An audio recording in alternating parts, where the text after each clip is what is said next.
down the other podcasts one by one. mOObie Social. That clip is why people make fun of you. With Karl. This is all just for the radio. And Mike. We have a lot of business to take care of. mOObie Social. We are the number one podcast on the internet today.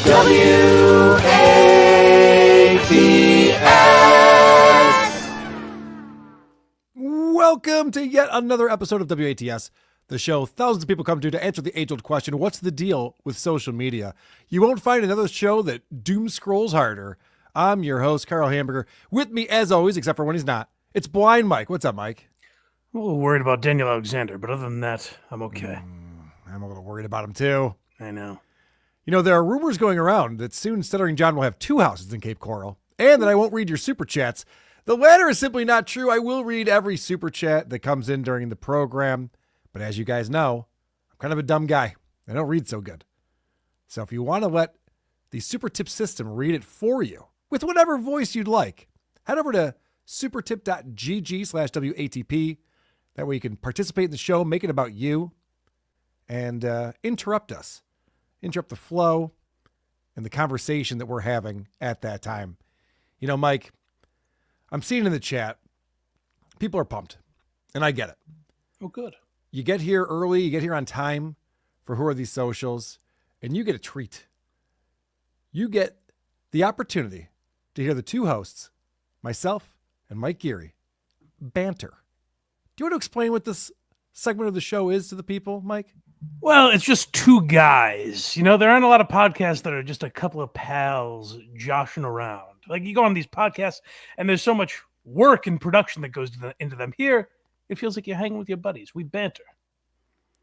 No one's holding a puppet on their hand. There's no floating avatars. No, that's true. It's just 2 guys just having a conversation. And when you're sitting there and you're listening or you're watching, you feel like you're in the room with us and you're part of the crew. Yeah. And what we call this section of the show is banter. Now, to discuss the events of the day, banter is the way to reflect on events of the day. Karl and Mike, banter! Banter!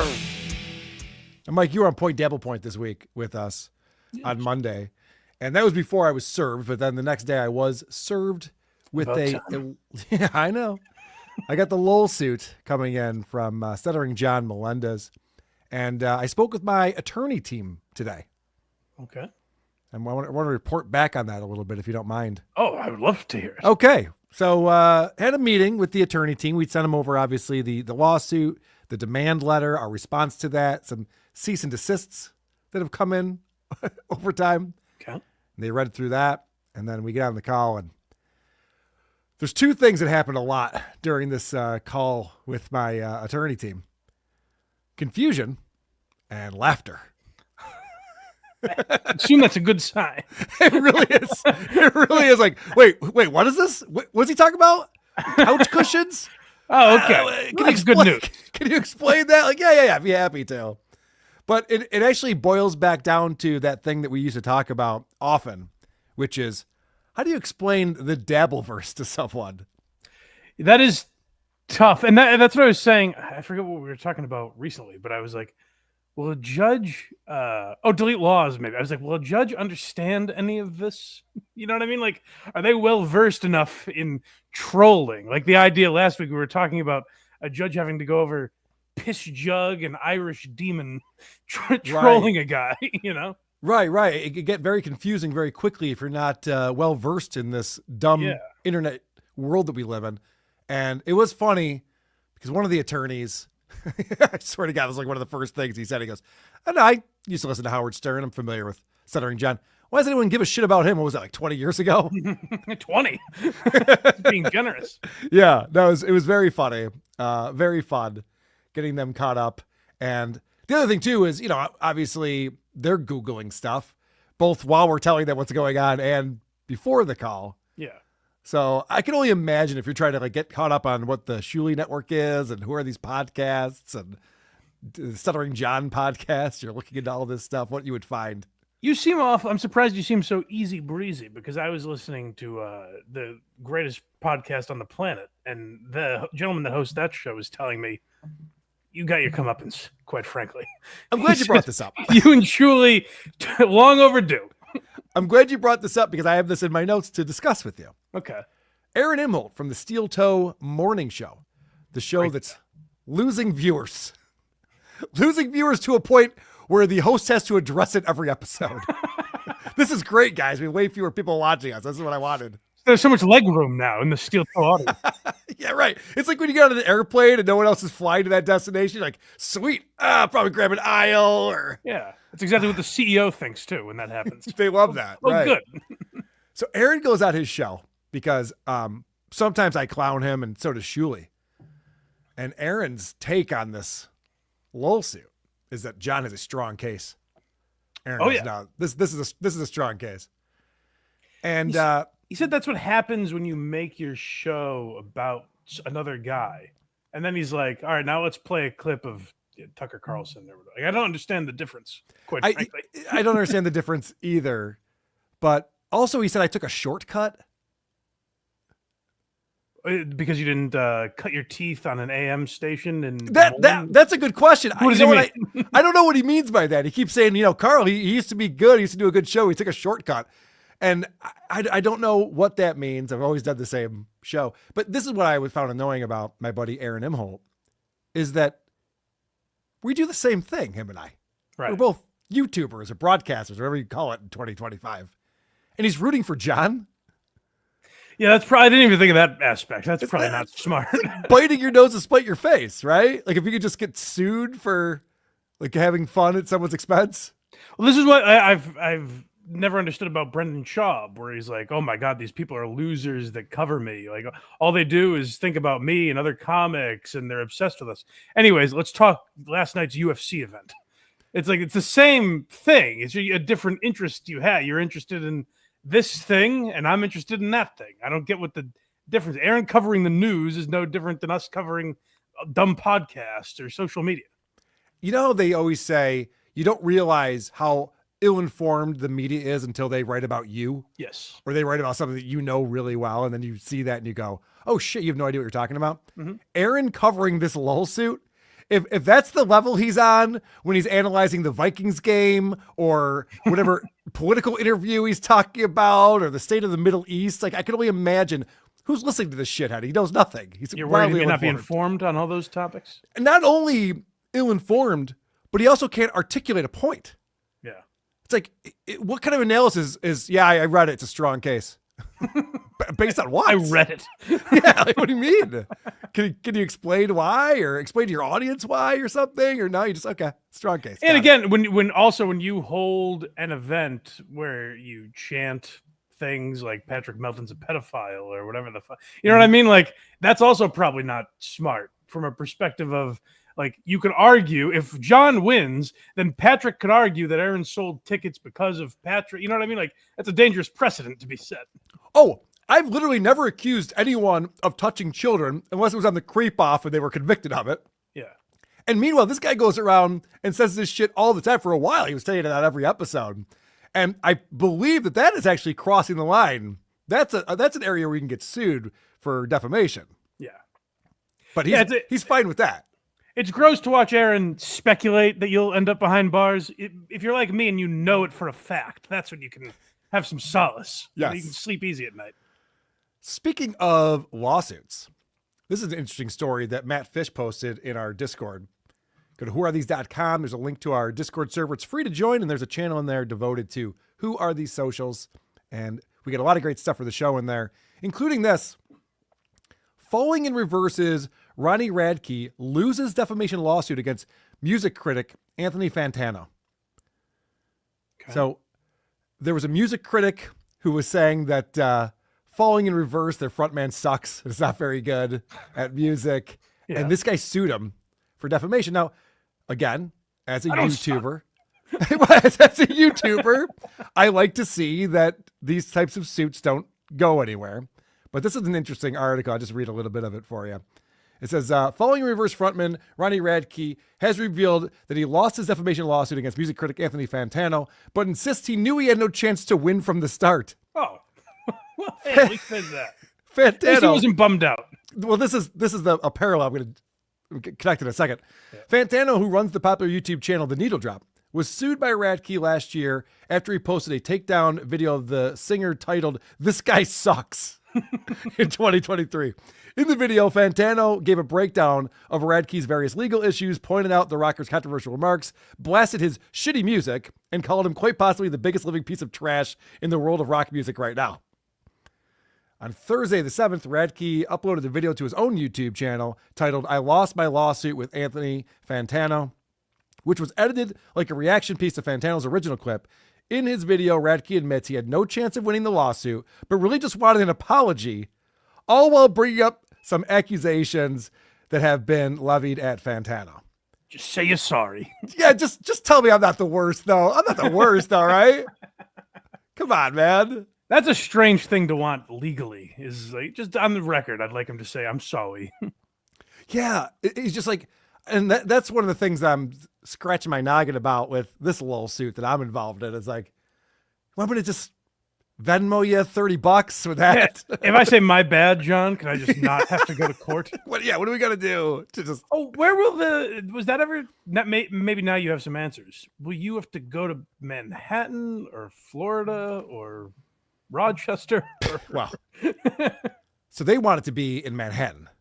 Okay. And there's absolutely no reason for that. None of the parties involved are there.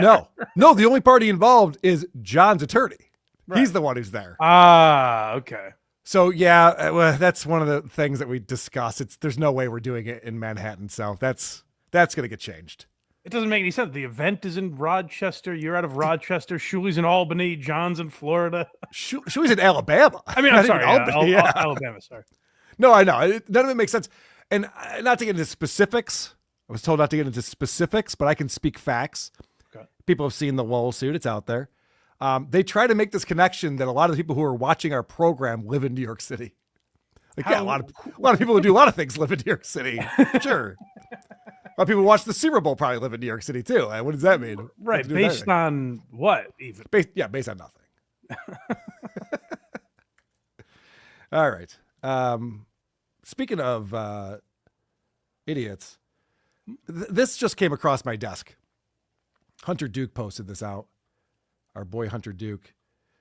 Chad ZUMOCK tweeted at Sam Tripoli. Okay. So apparently Sam Tripoli has got booked on Joe Rogan's podcast. Props to Sam. That's big. Nice. So Chad tweets out, "Hey, at Sam Tripoli, I know you're doing Joe Rogan's podcast today. Can you please plug my Patreon since you're a $100 sponsor now? Thanks, man." And then a link to his Patreon. Is that a joke? Is that like an inside joke they have with each other? It has to be, right? Yeah, I would think. Because he's doing that publicly. It's not a DM. Right. But here's the thing about how Chad's brain works, though. He goes, "It's a little nugget. It's in there now. It's a little bit like, but, if you did, you could." Yeah, right. And if this tweet gets a lot of attention, people are making fun of me for tweeting this, then my Patreon link is on there. So there's that. What if Rogan was really into it and they spent like 3.5 hours on it? Sam was just like, by the way, can I plug Chad's Patreon? And Joe was like, "Tell me more about that." What if it turned into when Chad went on Alex Stein's program? Mm-hmm. Alex Stein reached out to me beforehand and goes, "Hey, Karl, do you have Chad's criminal record?" I said, "I sure do." So I sent him over a summary of it. I sent him the whole thing. And so Chad goes on Alex Stein's show thinking he's just a guest on the show. And Alex has a credit card on a string he's throwing at him to see if he'll take it. He's going through all the charges of stalking and theft and shit.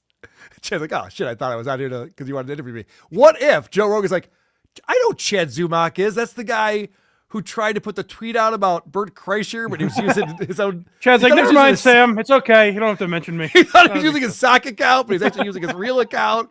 And then he got busted, and then Bert Kreischer called him out on Two Bears. I know that guy. And he presses good press, I say. Anyway, that's funny. It's a funny idea. Mike, we do have a game that we play on this show. Yes. And the game is called Guess the Sound. Is it a sleeping cat? Is it an old man's wheeze? Is it a broken old dishwasher that's filled with cottage cheese? Well, his vision's not clear, but he sure as shit can hear. Can blind Mike guess the sound tonight? That song is such a good descriptor. I don't have to explain what it is, but we have changed the rules a little bit. I am not going to show anyone what this is so that people can play along who are in the chat, watching live, watching after even. Play along. Try to figure out what this sound is. Oh, and I should say this comes in from Psychotic in our Discord server.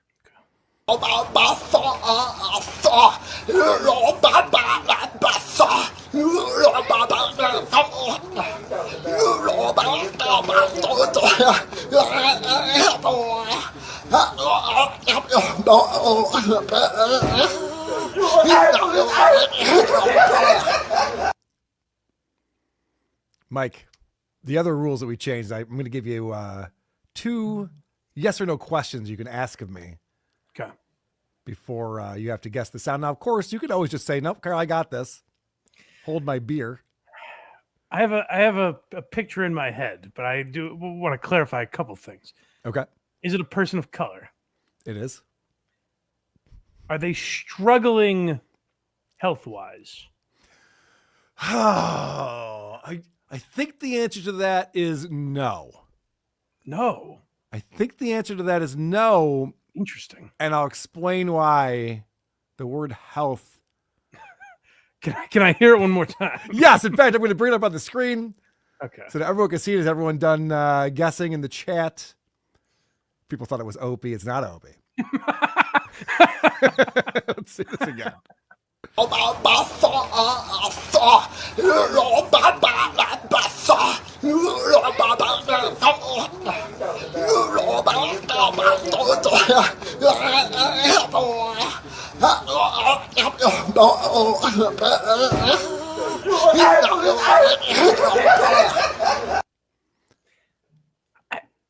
Is it just a homeless guy having some kind of seizure?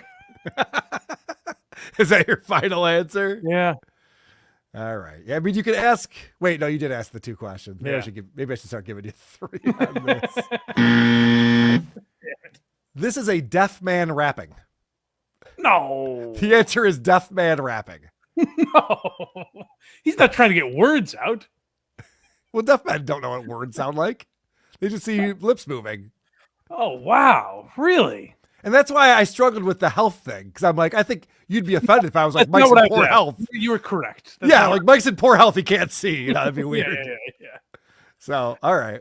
I do deserve no points. I lost. Mhm. But there should be a little nod of, I got the race right. Jesus That's Christ. something. Nick Fuentes is very impressed with you. What do you want from me? Good job. From a mile away, I can spot him. Okay. This one was also sent in from Larry Lebowski as a guess the sound, and it's too ridiculous. I'm not even going to make it a game. There's no way anyone would ever fucking get this, but I will play it. Okay. Because it is a pretty crazy video, and I'll have to describe it for people. But basically what we're going to see is there's an older gentleman. He's got his camera set up, and he's going to play acoustic guitar. He's going to sing a little song for us. And so that's where we start things off. Nope. No. It's a deaf man rap. No. Yes, you got it this time. No, it's this one. I'm sorry.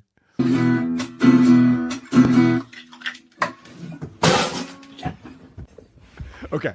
So what we just saw is the guy, he's playing the guitar. He pulls his head up to sing, and his teeth fall out. And the teeth fall on the floor. And so he's like, oh no, he's scrambling. So then he turns the camera around, and his dog ate the teeth. And the dog has the teeth perfectly in its mouth. Now that's winning America's Funniest Home Videos. This would win the $10,000 prize. This right here. It's very funny. This dog is very cute. And also, I'm jealous of his teeth. Very straight. Must be nice. Maybe you should try that. See Yeah, how many maybe I ones will. just fall out. Maybe I will, Mike. Maybe I will. Supertip.gg/WATP is where you can go to interrupt us. And also, get your message heard on this program. Yay, super chats. Carl, you said you had your own company. If so, where's your waterfall? Dude, he's a total Gen Pop poser. By the way, you're cool, bro. Me, you, and Nick Swardson should totally hang out. Far out. That really is what Chad needs to do. He needs to make some rich friends and glom off them. Do you have a waterfall? I know you have a pool in Florida. I do, but no waterfall. Okay, I was going to say, John's going to take it from you, so no sense in having it. No, I'm not going to get one now. No, yeah, it's a bad time to buy. I wonder if he'll let me still hang out by the canal, though. I do. I do like feeding the turtles. Carl, I'm a nice guy. Steve Morton coming in. I hate to say it, but I knew Kennedy going for his little ride in Dallas was a bad idea. That's hilarious. That was a little bit what it was like, yeah. It's fucking hilarious. This guy, he literally said, "I told you so." On the morning show, he goes, "I hate to tell you, I told you so." And then on the evening show, he goes, "I love saying I told you so." Which I never remember him saying. I don't remember him going on and being like, "Hey, Carl better watch out. That could cost him, I don't know, $300,000 or something." Like that. I don't remember that diatribe from him. I don't remember that either. When he was playing clips of Stuttering John and Chad and making fun of him, I don't remember him saying, "All right, I can only do this for so long, and then I risk a lawsuit." This is a 6-figure mistake I'm making here, but here goes the clip. Steven coming in. Less viewers means less time on the show, which then means more time to work the glory holes at truck stop bathrooms. Another win for the toe. He really does spin everything into a win. It's insane. John's ear mites. Change your ways, Carl, or soon you'll be crashing as hard as that Tookie. I'm so angry. Ha! Ha ha ha ha ha ha! Yeah, that's right. I forgot that he also said that Tukey's been crashing out on people's shows. He's seething so hard. Is that right? No, it's not right. Oh, okay. If Aaron said it, you can guess it's probably not right. That's what happens sometimes when I watch, like, because like I'll go through a good majority of Aaron's show to get clips. And sometimes he says something where I'm like, "Is that true?" And then I'm like, "Oh no, it's Aaron talking." I guess I don't need to believe that. Right? Yeah, it's crazy. Someone just emailed me trying to explain what Aaron does. Carl, you're not understanding what this is. It's literally propaganda. Yeah.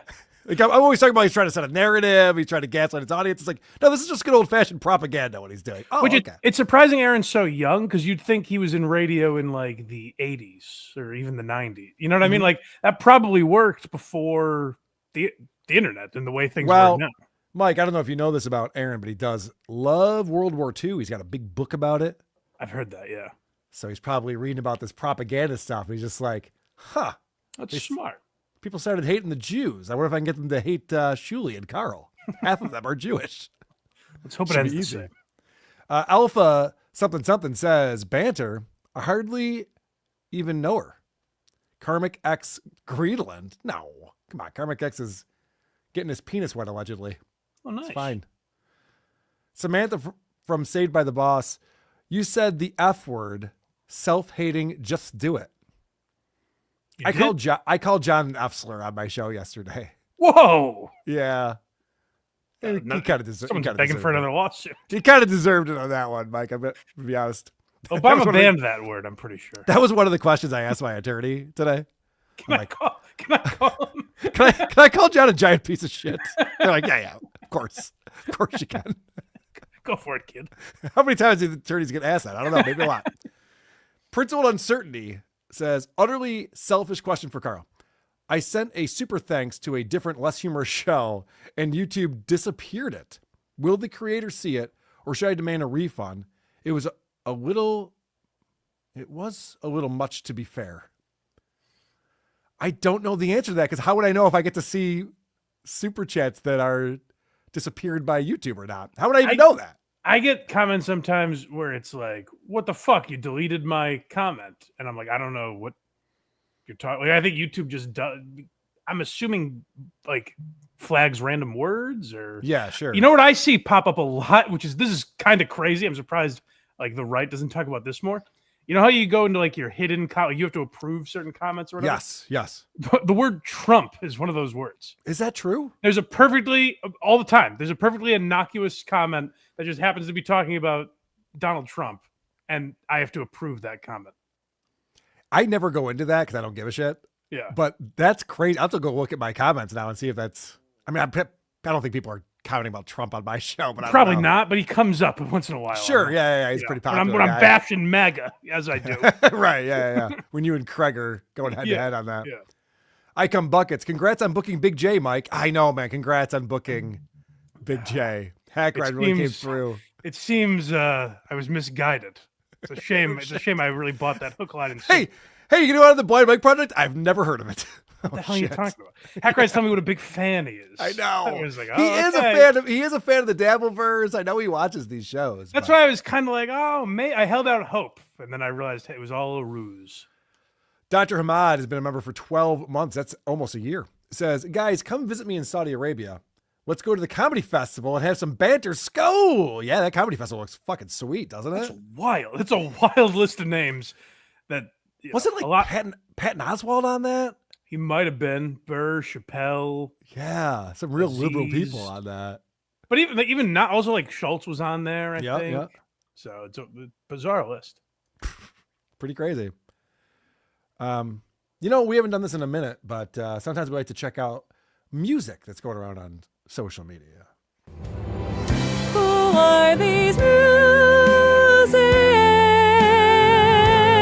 Who are these music?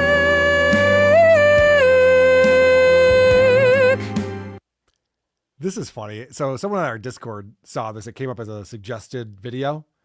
And at the time it had 6 views. This is from 5 days ago. Now it has 14 views. This might be the 15th view.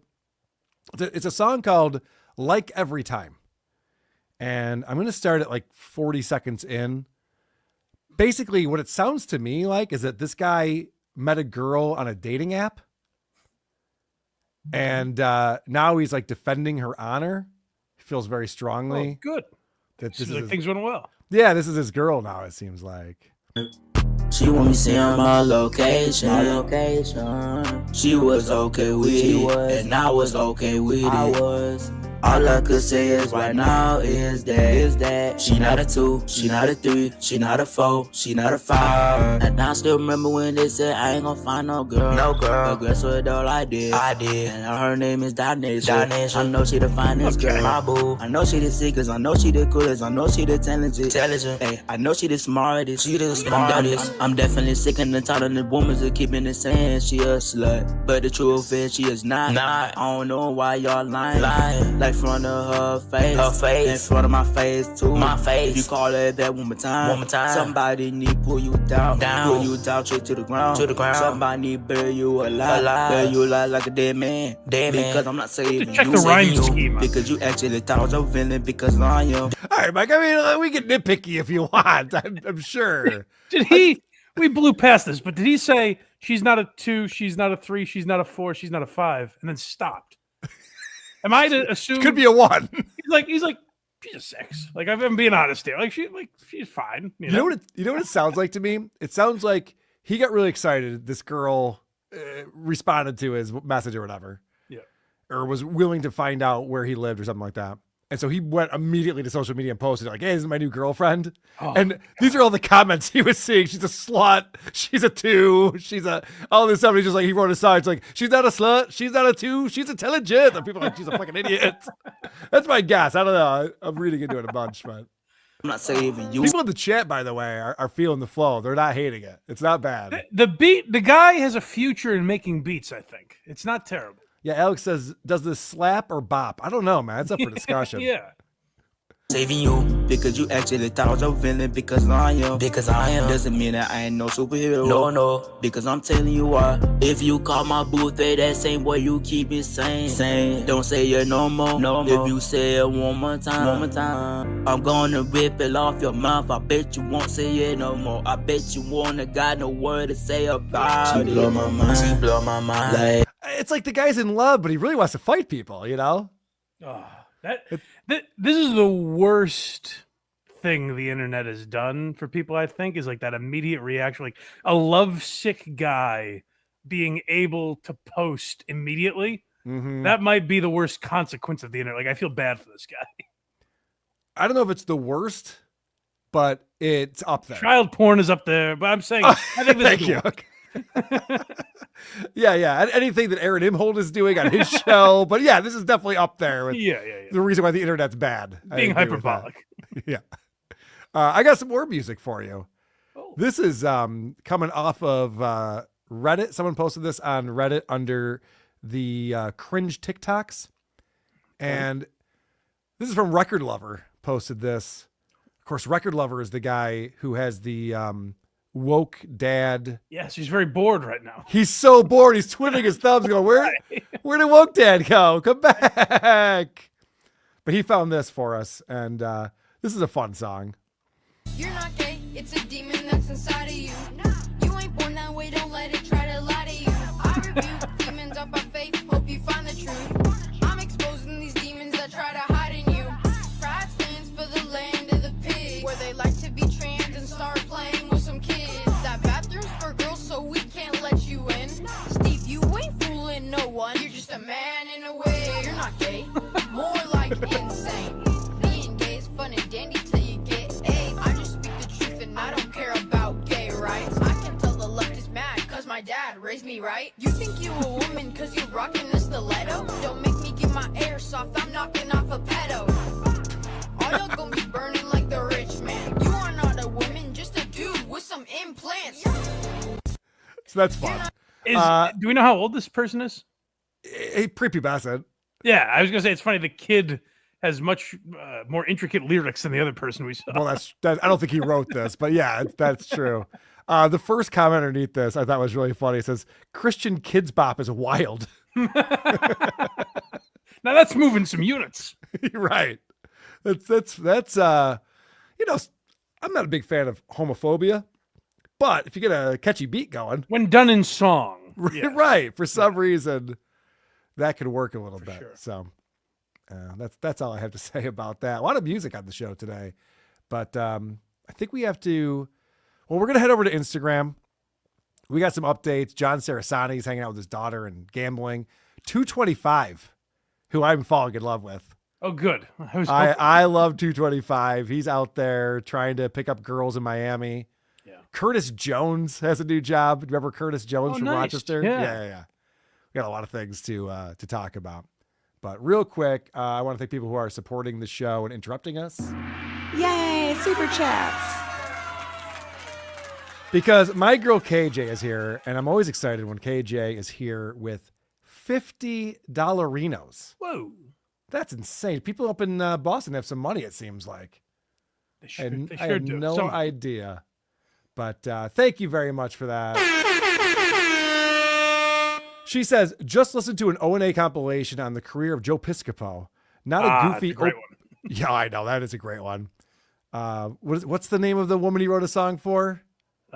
Kimberly. I thought it was Kimberly. Yeah. It's fucking hilarious. So the career of Joe Piscopo, not a goofy Opie voice in sight for 5 hours. My theory is right.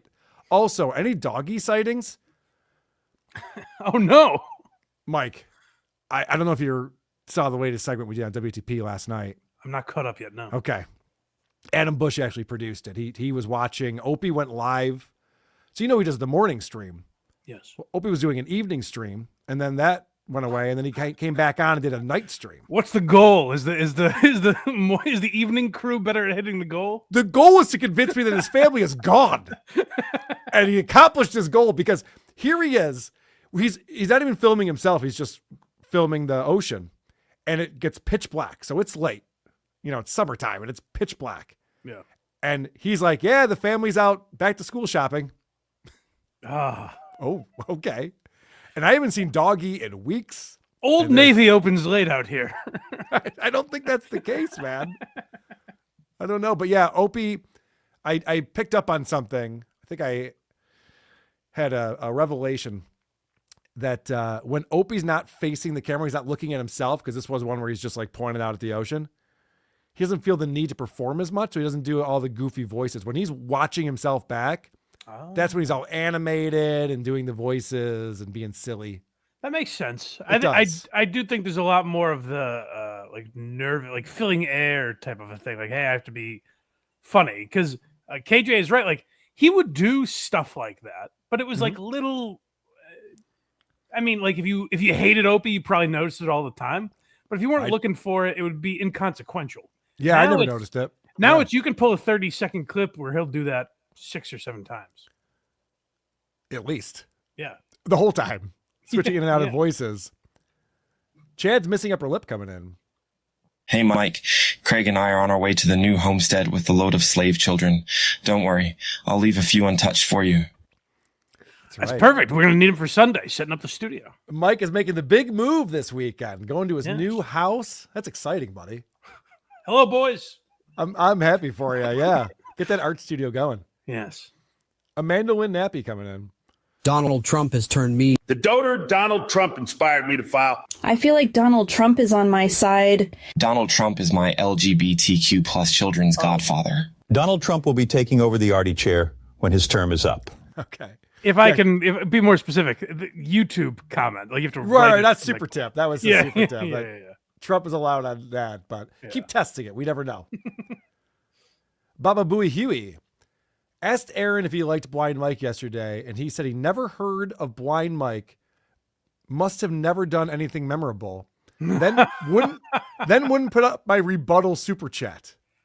Can you send me a timestamp for that? Yeah, you got to send Twitter that over or to something? Mike, please. Yeah, you can send that to me. I'll email give if it you a have look. to email it to me. I'll forward it. Sometimes I get emails and voicemails from Mike because however you got to get it to me. Mike's hard to get in touch with for some reason. So Twitter is the easiest way. Not everyone's on Twitter, dude. Or Instagram. It's like 25% of the population's on Twitter. Instagram too.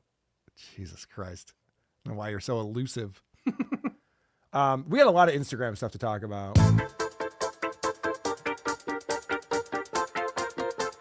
Blinded like Blind Mike. Don't be a douche. Instagram in the night. Blinded like Blind Mike. Check out these reels. They might make you wanna fight. Way back on episode 106, I introduced everyone to Mr. Nasty. That name sounds familiar. Mr. Nasty is this guy who would create these Instagram videos documenting his entire day.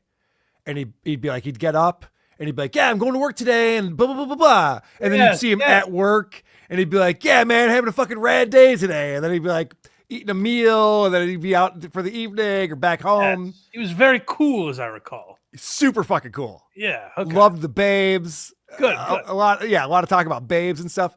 Well, he started getting popular because people were like, what the fuck is this guy doing? And he started getting trolls and he did not handle that well. And we documented on that episode where he was going after the same guy over and over and over again, like multiple videos, multiple weeks going after the same troll who made fun of him. Like he had a very thin skin. You know what's funny is every once in a while, like I'll look at someone we talked about a long time ago, and whenever I think of doing that, he's the first one that pops into my head, and I'm always like, "What was his name?" Yeah, and I can never remember it. Thank you. I do the same thing because I remember saying we got to keep dibs on this guy. Yes, and then it kind of got away from me.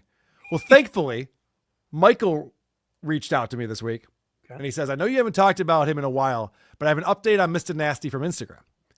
The trolls called his job and got him fired for recording his TikToks and Insta Reels in confidential areas. Come on. Apparently he worked for the California government.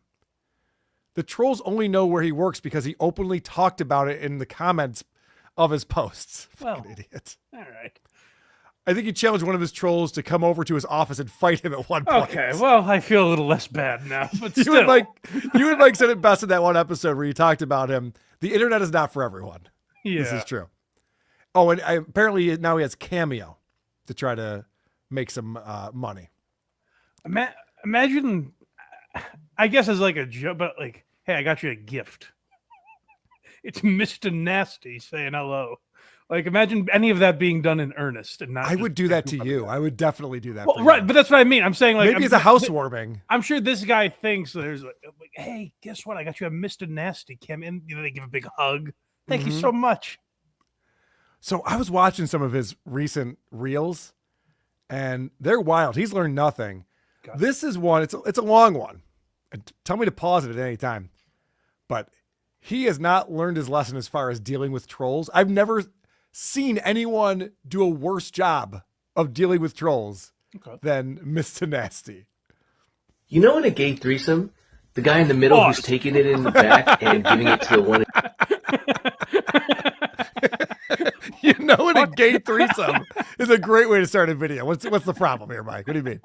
No, it's just a jarring way to start. Like he's saying it's a matter of come on, I would have started with, "Hey, what's up, guys? Mr. Nasty in the house." So you know how like in a gay threesome, that does ease me into it a little more. Yeah. Right. Well, he's a little more jarring. You know, in a gay threesome, the guy in the middle who's taking it in the back and giving it to the one in front at the same time is called a Lucky Pierre. Well, I had to call someone that yesterday, and you know what? I just gotta say, I apologize. That was rude of me. I forgot to say, "Happy Saturday, motherfucker." Right. Okay, so he did catch himself on that. Got to start with what the day is, obviously. I worry that's not the own Mr. Nasty thinks it is. Well, wait, because he's going somewhere with this. Hey, in a gay threesome, I know what that guy is called. I'm an expert on that guy in the middle. Well, I didn't know that fact, or maybe I knew it and forgot it because it's not consequential to my life, despite reports that are out there about me. And your Lucky Pierre days are behind you. Right. So I'm glad that he brought that up because that knowledge is important. What's going to happen here? Okay. As he's owning his trolls. All right. So this guy was trolling me, right? He called me average Tesla owner, and I was like, coming from the most average motherfucker, I respect it. If you weren't the most average looking dude with the average girlfriend, I would say, shut the fuck up, you little bitch. But since you're the expert at average, then I can't argue, This guy gets thrown off by average Tesla owner? That'd be the nicest thing anyone ever said about me on Reddit. Or Tesla lately. Right. So he posts this, Steven writes on here, 40 and coping. Haven't got much time left on this planet. I hope you're able to sleep at night. Knowing you will never be respected by anyone, you will be buried alone, and your grave will be barren and sad. Godspeed, my friend. So that's kind of hurtful. A little bit. Yeah. You might want to mute that guy on your socials. To the first comment, though, it is funny because Aaron's on the brain now today. But, the idea, in this day and age, but don't get me wrong, gay jokes are still a tremendous amount of fun. Calling your pal and just do it. Sure. It's a lot of fun. But the idea that that's an own in 2025, hey, you're going to say something hurtful about me? You know what? You're gay. The idea that person's going to be like, no, I'm not. Dude, I played, now we're getting off on a tangent, but I just reminded me of the funniest thing. I think you'll appreciate this. On WTP yesterday, I was playing the Golden Hour, and Brendan Schaub, they were talking about how gay male cheerleaders are. Yeah. And he goes, these guys are so gay, they're a broken ankle away from going trans. Figure that joke out. Broken ankle away. No, don't. You can't figure it out. It doesn't make any fucking sense. It's like a GD Fender set. I'm going to have to stick my teeth into this. Yeah, you're literally going, okay. Hold on a second here. Analyze this one. I've got my thinking cap on. Yeah, you got your thick boy hat on right now. All right, I'm sorry. Let's get back to this clip. So he goes, you're 40 and coping. You'll never be respected. You'll be buried alone. And Godspeed, my friend. And then he posts his response. So I'm like, yeah, sure, dude. Don't be saying Godspeed to me when you're carrying out the devil's work, you piece of shit. Ooh. The devil appreciates your loyalty. Keep spreading the hate. He has great plans for you in the afterlife. You're going to be a Lucky Pierre to Hitler and Jeffrey Dahmer. Now He it all loves makes that. sense. See, that's why he set that up. Did he just learn that word? Is that on his word of the day calendar or something? Also, if you're having gay sex, does it matter if it's Hitler or not? I mean, he's in good shape. You know what I mean? You're in hell having gay sex. They're all bad people. Right. That's a good point. Yeah. Once you're down there, right. What does it matter whose cock it is? Just wait and see. How'd you get so lucky, you lucky bastard? So that dude, if you didn't catch it, his name is Steven Gunritz. But then someone comes to my defense. Here's his address. Flans. See, this is what someone's saying. He is so in the comment section that he's breaking down all of the comments from this video and telling us the characters and who is saying what about who. This is a clear win for Mr. Nasty. I can tell you that much. Nope. Actually, Mike, it gets really bad. Defense. Flans.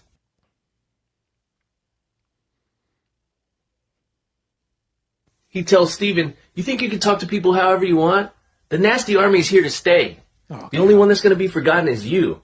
And I woke up to that. I was like, fuck yeah, dude.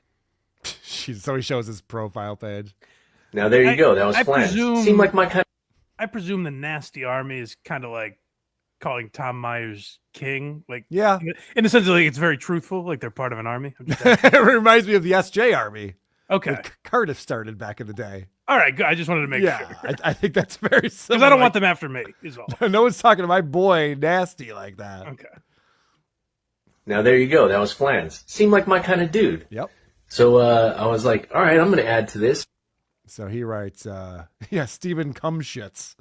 It's nasty time, motherfucker. So instead of calling him Steven Gunritz, I call him Steven Cumshits, right? And I'm like, it's nasty time, motherfucker.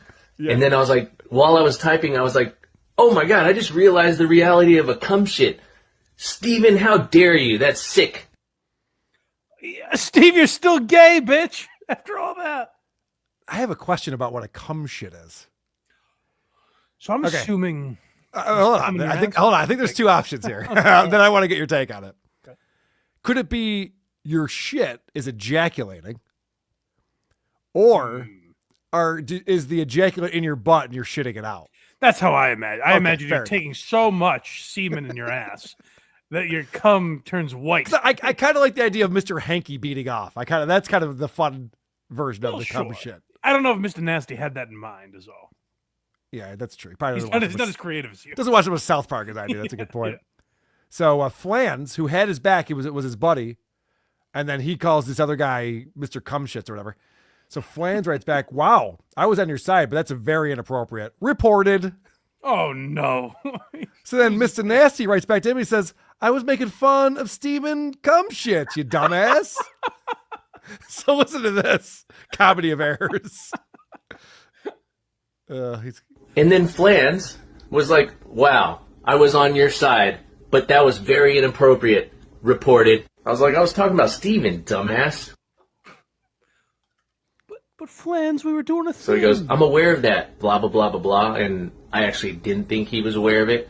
But so then I say, well, when the Instagram police ask me why I did it, I'm going to say, because it's nasty time, motherfucker. So then he goes, this has gone too far. I was defending you, but then I realized you're a bully. And I was like, fuck out of here, flamboyant. I'm not the bully. People, if anything, people attack me. Imagine having this much free time. You're not only going back and forth with strangers on Instagram over who has cum in their butt, but then you're also making a video documenting it with screenshots that are coming up. Every time it goes silent, he's showing the screenshot of this conversation that's going back and forth. I'm picturing Mr. Nasty thinking, flamer? No, I've already done gay. Flam. Yeah, come on, Nasty, think of something.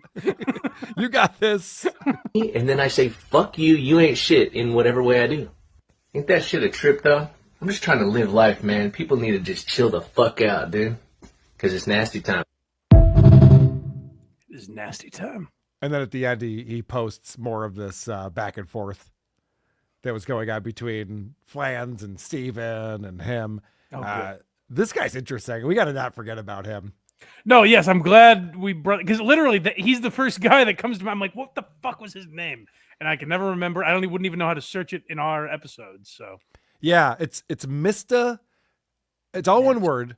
Mr. Nasty, and Nasty has two S's, so it's very difficult to find. Ooh, okay. Because I was looking for him today, and I'm like, searching Instagram with one S and Nasty because I know how to spell. While we're on that subject, the other guy I forgot, I never learned his Twitter handle because it was like too confusing. Remember the retarded guy who was trying stand-up comedy and his clips were always so bad? We never really knew his name. Yes, I do. I know exactly what you're talking about. That guy, yes. If anyone else knows who I'm talking about, remind me of who that is. Well, I can't find him. That would be great to revisit. The other one that I was thinking of as you're talking about like revisiting people, I do check in from time to time on Wyatt Karam, Brian Karam's son. As you should, yeah. I know. He's not putting out anything lately. Damn it. I know. I love his stand-up stuff. Where he ran off with Daniel Alexander. Maybe. This one's coming in from Jen from the Jingles department. You know, Curtis Jones is a huge star here in Rochester. He represents the city at this point. Oh, nice. He was the one who saw the lion on the streets of Rochester and was Local afraid hero. of. Yeah, but well, I mean, not a hero per se, but he was reporting back about how lions are scary and he doesn't fuck with them. And he also doesn't like dogs or snakes, roller coasters. He had a lot of things to say.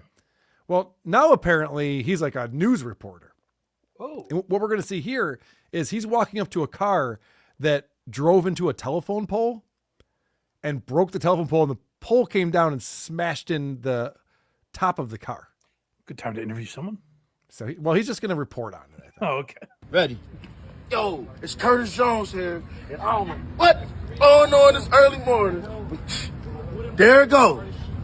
There it go. We got it. We got it. They said they was looking for the lion, and the lion came out of nowhere, threw the thing on top. That's all I know. Hood TV, Hood News, Curtis Jones here reporting live. We here on Clinton, know what's going on. They probably still drunk from the PR fest. Who knows? But yo, everybody gonna have a good morning today after this. No good vibes. Yeah. You say lion? Yeah, he's still talking about the lion. So he was trying to opine perhaps the lion broke the telephone pole and smashed the car in. And not that the car drove into a telephone pole, and that's why it broke. Find a second. Start Curtis coin or something. Come on, buddy. Yeah, I know. We got to get something else going here. Well, Carl knows how to pick him. He said this guy's going to be huge, and so far we've seen him on an HVAC commercial. And I know. That's what's going on with his career. He needs an agent. Curtis, reach out to me. Also, I got a text from Vinny Paulino saying he had a connection to Curtis Jones, and we were going to get him on the show, and I got to follow up with that. Ooh, it'd be fun. That'd be great. I'd love to have Curtis over. Or lion experiences, it sounds. I'd love to have Curtis in the studio, like sitting across from me. And you guys remember when I saw that lion? No, I just have him react to videos of lions. And watch him like freak out. Like, whoa! What do you think about this? Yeah. Just see him like freak out about it. All right, Mike, you are on a new beat, which I appreciate. The 225. Yeah. 225 is this guy down in Miami who is tatted up with the number 225. He's got it on his body at least 9 times. He goes by the name 225. Yeah. And what he's looking for are phone numbers. Yeah, it's interesting. It's a double-edged sword because he's a charming guy, but that charm doesn't appeal to who he wants it to, I don't think. So he goes around and tries to get girls' phone numbers, and it either works or it doesn't. But then he has this inner monologue that's out loud. And that's really the fun part. Also, he has to play blackjack after he strikes out. He gets on his phone and plays a hand of blackjack. It's the equivalent of tapping your fingers, or like it's just an OCD thing. It's an OCD thing, yeah, for sure. How you guys doing? What's your name? Yui? Hey, goodbye, peace. Whatever, bro. Nothing we can do. Nothing we can do. We got more options walking into us right here, though. Gucci, rebound. I'm right here. Hey, how you guys doing? Yui, what's your name? Say it. Peace, goodbye, whatever. See? Felt the aura, though. Nothing we can do. Say what's up, right? So we do. Walk around and say what's up to any Chang man with his max out or chest out, last red. Do it. Hey. Throw a little bet down, man. Figure something out. Lost it. Whatever, bro. At least we said what's up, right? That's all that matters, man. I do what I say I'm gonna do, and we do it. Any shit we want, we can get. Yeah, I think even the bets are not successful. Like, you can't get him to go through or whatever the fuck. He's like, whatever. What are you going to do? No, he lost. He actually lost the hand. He did lose. Yeah. They showed up on the screen that he lost the hand. So he takes it like a champ. Yeah, you wrote in your notes 0 for 2. You didn't realize that he actually hit on four girls. Okay. There were 2 groups of 2, and all of them were like, yeah, blah, blah, blah, blah, blah. So he's 0 for 4. It's strange because it seems like such a delightful prospect. The idea of this man all tatted up with his little catchphrase of "What are you gonna do?" And him walking up to you wouldn't just get the ladies sopping. Sometimes it does. Sometimes it works. Okay. This dialogue he's having with himself, and not to bring it back to Aaron Imholt again, but I do find the man fascinating. Yeah. But it's got to be what's going on in Aaron's head during his show. What are you gonna do? I'm gonna hit the goal. Gonna get tons of viewers. Whatever. We didn't need to hit the goal. We don't need viewers. I don't give a shit about that shit. Whatever. We do what we do. All right, just did 15 minutes on a segment. Let me check the chat. No donations. What are you gonna do? No donations. What are you gonna do? They pulled a Yui. Whatever. Whatever. We did our thing. We had a segment. We talked about Tucker Carlson. We're good. So this is the moments that he lives for right here. He walks up. He sees 2 ladies who are dressed in bathing suits with fine bodies. One's taking photos of the other one, and he goes, "Okay, I could spot a gazelle in." I know when it's time to make a move. These are the moments that we live for. How you doing over here? You doing a little photo shoot? Huh? You doing a photo shoot? I like that. I'm 225. Ty, what's your name? Jaden. Look at Jaden over here. We have London and Jaden. Y'all don't they look nice too? This is what we do. I tell you guys, just walk up and say what's up. What are you guys doing today? Just vibing? Exploring? We should explore together. Let me get your number. You know the drill. You do. Upgrade? You guys want upgrades? It's all good. Nice to meet you guys. Take care. I'm out of here. See ya. Peace. Goodbye. All right. I paused it. Couple thoughts real quick. Yeah. Now, my buddy Drew Lane was checking this guy out after he saw him on our show. And they brought up an observation that I did not, and I'm mad at myself for this. Okay. He seems like a really short guy. I've always assumed that. Yeah. Okay. Yeah, see, you would pick up on that. I didn't. Yeah. Because I don't know the short guy thing. I never dealt with that. I don't know. Like, I guess that's a real thing with guys when they're short. There's a lot of insecurities and weirdness with that. I guess. And I just noticed that the one girl was taller than him and the other girl was his height that he was just hitting on. Ah, okay. So he's got like obviously a tedious personality, but on top of that, he's also like 5'6". You don't think it's a turn on for girls when they hear a guy feet away from them? They go, "These are the moments we live for." Yeah, like we can hear you, man. That's not a good strategy, probably. Has that upgrade line ever worked? So the girl's like, I got a boyfriend. I was like, upgrade. Do you think that's ever worked? It doesn't seem like it has, and there's no, there are no pickup lines or anything. He's just going up to girls and being like, "You single?" And they're like, sometimes they're like, "Yes," and then he's like, "You wanna come with me?" And they're like, "No," and he's like, "Okay, what are you gonna do?" No, he literally, Mike. It's worse than that, because he even just said in that clip, like, "Hey, you know the drill. What's your number? Give me your number." Yeah, you know the drill. Yeah, normally, like, guys have to hang out for a little bit longer to exchange numbers. There has to be some kind of, I don't know, rapport, a little back and forth, a little communication going on. Yes, especially in this day and age, where, and I hate to cast aspersions on 225. That's not who I'm talking about. Right. But just any freak could walk up to you and cyber stalk you from anywhere in the world. Yeah, it seems like a bad idea. Yeah. All right, let's join him as he's walking away from being rejected yet again. Whatever, right? Go. I'll make it do. Walk up and say what's up. This is what we do, man. This is what we do. Last breath. Right up onto the beach too, man. Soak up his energy, man. Place a little bit and get out of here. Got it.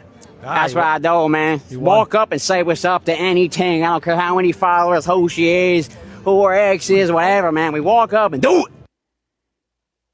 He turned that into a win. He spun that into a win for the toe right there. He did. It was a victory. Once I heard him talk about it, I was like, that's kind of better than fucking those girls. What he just did, because it inspired us. That was the other thing he said there, where he's like, this is what we do, or something. He said that to them at one point. Yeah. There's some phrase like that, like we. So he's got a camera out and he's saying we. So as far as they know, like, they're on some live stream or going to be on some horrible blog. There is a guy filming him. He's not the one filming. But even that, like, just the idea of, like, I don't know what he's using this for. It could be fucking OnlyFans or any creepy thing, Yeah, and that actually leads me to the thought process of, can he turn it off? Because he's saying everything out loud. Like, these are the things he's saying in his head to pump himself up. Yeah, this is what we live for, this is what we're going to do, this is what we do. But he says it out loud. And I wonder when he does finally eventually go on a date with a girl, can he turn it off? Or does he just walk up to girls just being like, hey, what's up? Upgrade? What's your number? What's your number? And the girl's going to be like, what the fuck is going on right now? Like, sometimes what makes these people boring is when there's no second level. It's like, oh, we're just watching the same thing. But to him, almost what's interesting about him is that there's no second level. Every video is just him hitting on a girl, them going, no thanks, and him going, what are you going to do? and it's like it's the most genuine thing. Do you think that like when he's with a girl, he uses that same line? She's like, "Why are you hitting on that girl?" He's like, "Upgrade, upgrade." What the fuck? He's pointed at her. Yeah, You right. upgrade. Like, yeah. She have bigger kid tits than you. What do you mean? What am I doing? I want to follow this guy around at work too. I don't know what he does for a living. I assume sales. But I want to see this guy at the car dealership. Yo, what's up, man? What do you want? You want a Honda? You want a Civic? What you want? Come on, let's go. It's what we do. It's what we do. I believe what he does for a living is just cashes checks and bangs muff. Oh, I think that's his job, 9 to 5. That's probably true. Ah, man, if only I could be 225. What a life. Speaking of what a life, let's talk about our boy, John Cerasani. Yes. Oh. Oh, yeah, Schaumburg. What a city, yeah. Wrong again, dude. Wrong again, bro. Clap, Jack. That's our new stinger for John Forgot about Cerasani. this, yes. All right, so as you guys know, John's new profession, he's had a lot of jobs since we've been introduced to him. His new job is that he is a gambling influencer, specifically blackjack. Yeah. He goes to He's the great at casinos. blackjack. He's amazing at it. He goes to the casinos and he gets permission or something to film himself playing blackjack, which, by the way, is surprising to me because you can't even look at your phone at a blackjack table. They tell you have to get up and walk away or put your phone away.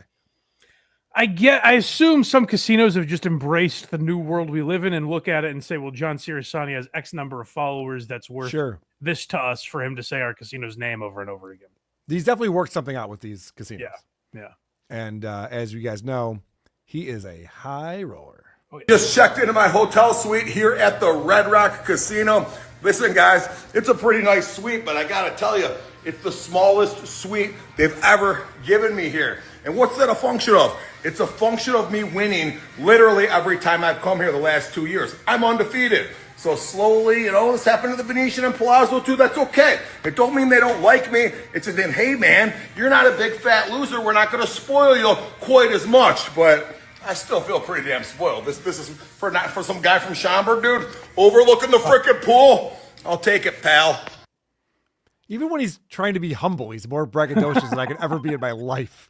Is that how high rollers work? Where if you start winning, they squeeze you out? Guys, this guy's too good at blackjack. Put him in the smallest suite we've got. Put him in a great room, but not that great. Not that great. He's been winning a lot. He's really good at blackjack. Let him know the other room is like 80 square feet bigger. I He's don't, a little uncomfortable. I can't imagine that's how it works, Mike. I went to school for business. I can't imagine that's what happens. Believe me, I'm no high roller, but I've heard people like your boy Kumia talk about it. And it seems like as long as you're gambling, they want you in that casino because they know eventually, I don't know if you're familiar. I hope I'm not spoiling anything for the good people of MGM or wherever the fuck he is. The house usually wins eventually. So as long as you're there, they're happy. It's not even usually wins eventually. It's mathematically has to win eventually. Yes. That's the thing with blackjack. The fact that John is this influencer is just like, I'm better at blackjack than everyone else. Like, that's not even mathematically possible. I've beat the system. You haven't. All right, well, here he is gambling with his daughter, a little daddy-daughter time. This is getting worrisome. And I always say, like, hey, like, any personal stuff, like, leave out of it. John is actively promoting. If you go to any of these posts, he's promoting his daughter's Instagram. He wants her to be an influencer. So I guess go follow her. I'm not saying it. John is, but go find her, creeps. It's a Tuesday night. I'm in the Harrah's high limit room playing blackjack with my daughter, Sarah. Hi. And we're trying to just have some fun, but I decided to put $2,500 out and get this. Let me explain this. So he's got a $2,500 bet. He's got a Ace 2, which is a 3 or 13. Dealer is showing a 4. So what you do on this is you would double your bet. Double down, as they call it. And she always seems, as she always does in these videos, really excited to be there, hanging with her dad. I can only imagine she's so embarrassed. I can only imagine how embarrassed I would be if John was my dad. Just imagine, like, your dad's taking you on a vacation or something, and then he spends the whole time. He's like, no, we got to spend a little more time at the black. I'll let you gamble some if we go to the blackjack. I'll give you some gambling money if you'll be on my Instagram reels. Okay. And let me just point out the way that this works. So it's a 3 or a 13. You get one card. when you double down. You double your bet, one card. Against a 4. 4 is a bust card, so let's find out what happens here. Get this. So now it's going to be a double. Double for equal amount. Face down, sir. She's got an 8 showing. She's going to want to hit the 8. Okay. It's an 18. Stay. All right, dealer shows. Oh my God. Dealer pulls a 19. Oh my God. And the card is a 7. Oh my Wait, what is this? Rate 20. Ah! Okay, so a couple things going on here. As I said, John had a 13. He got one card. The dealer had 19. He didn't know that he won with a 7. Wouldn't you know in your head I need a 7 or an 8? He plays blackjack every day. He does it for a living now. He went, wait, what is that? What's 7 plus 13? Oh, it's one number higher than your cards? How did he not know that? Well, Carl, it sounds like you should head to Vegas because you're even better than the experts. I actually don't mind this video because I like blackjack and I thought that was a fun hand. I was fine with that. It was one of the better videos for him. I was more focused on the idea that his daughter's like, hello. I know. You're all about daddy-daughter time, and I'm like, oh yeah, you this should double against the 4. Let's see what he gets here. She could learn something from this guy. Well, speaking of that, he is passing on some wisdom here. Good. Again, he's playing with his daughter. He's got 8. Oh, no, you didn't. 8 No, against you a 6. didn't. Yes, I did. Come on, Eddie. Yes, I did. No, you didn't. Come on, Eddie. All right, so let me explain what this is. 8 plus 8 is 16. It's the worst hand you could have. But what you could do when you have the same numbers, you can split them, but you have to then put a bet on the other card. Now, you would do this against a 6, and 6 again is a bust card. So John's very excited right now. He's going to double his bet, and he's going to get 2 8s out there against this 6. I think this is the results in Carl becoming a fan of this guy. He's like, yeah, you know what? I know. He does know what he's doing. I would actually watch this. All right, this could redeem Anastasia's cut right here.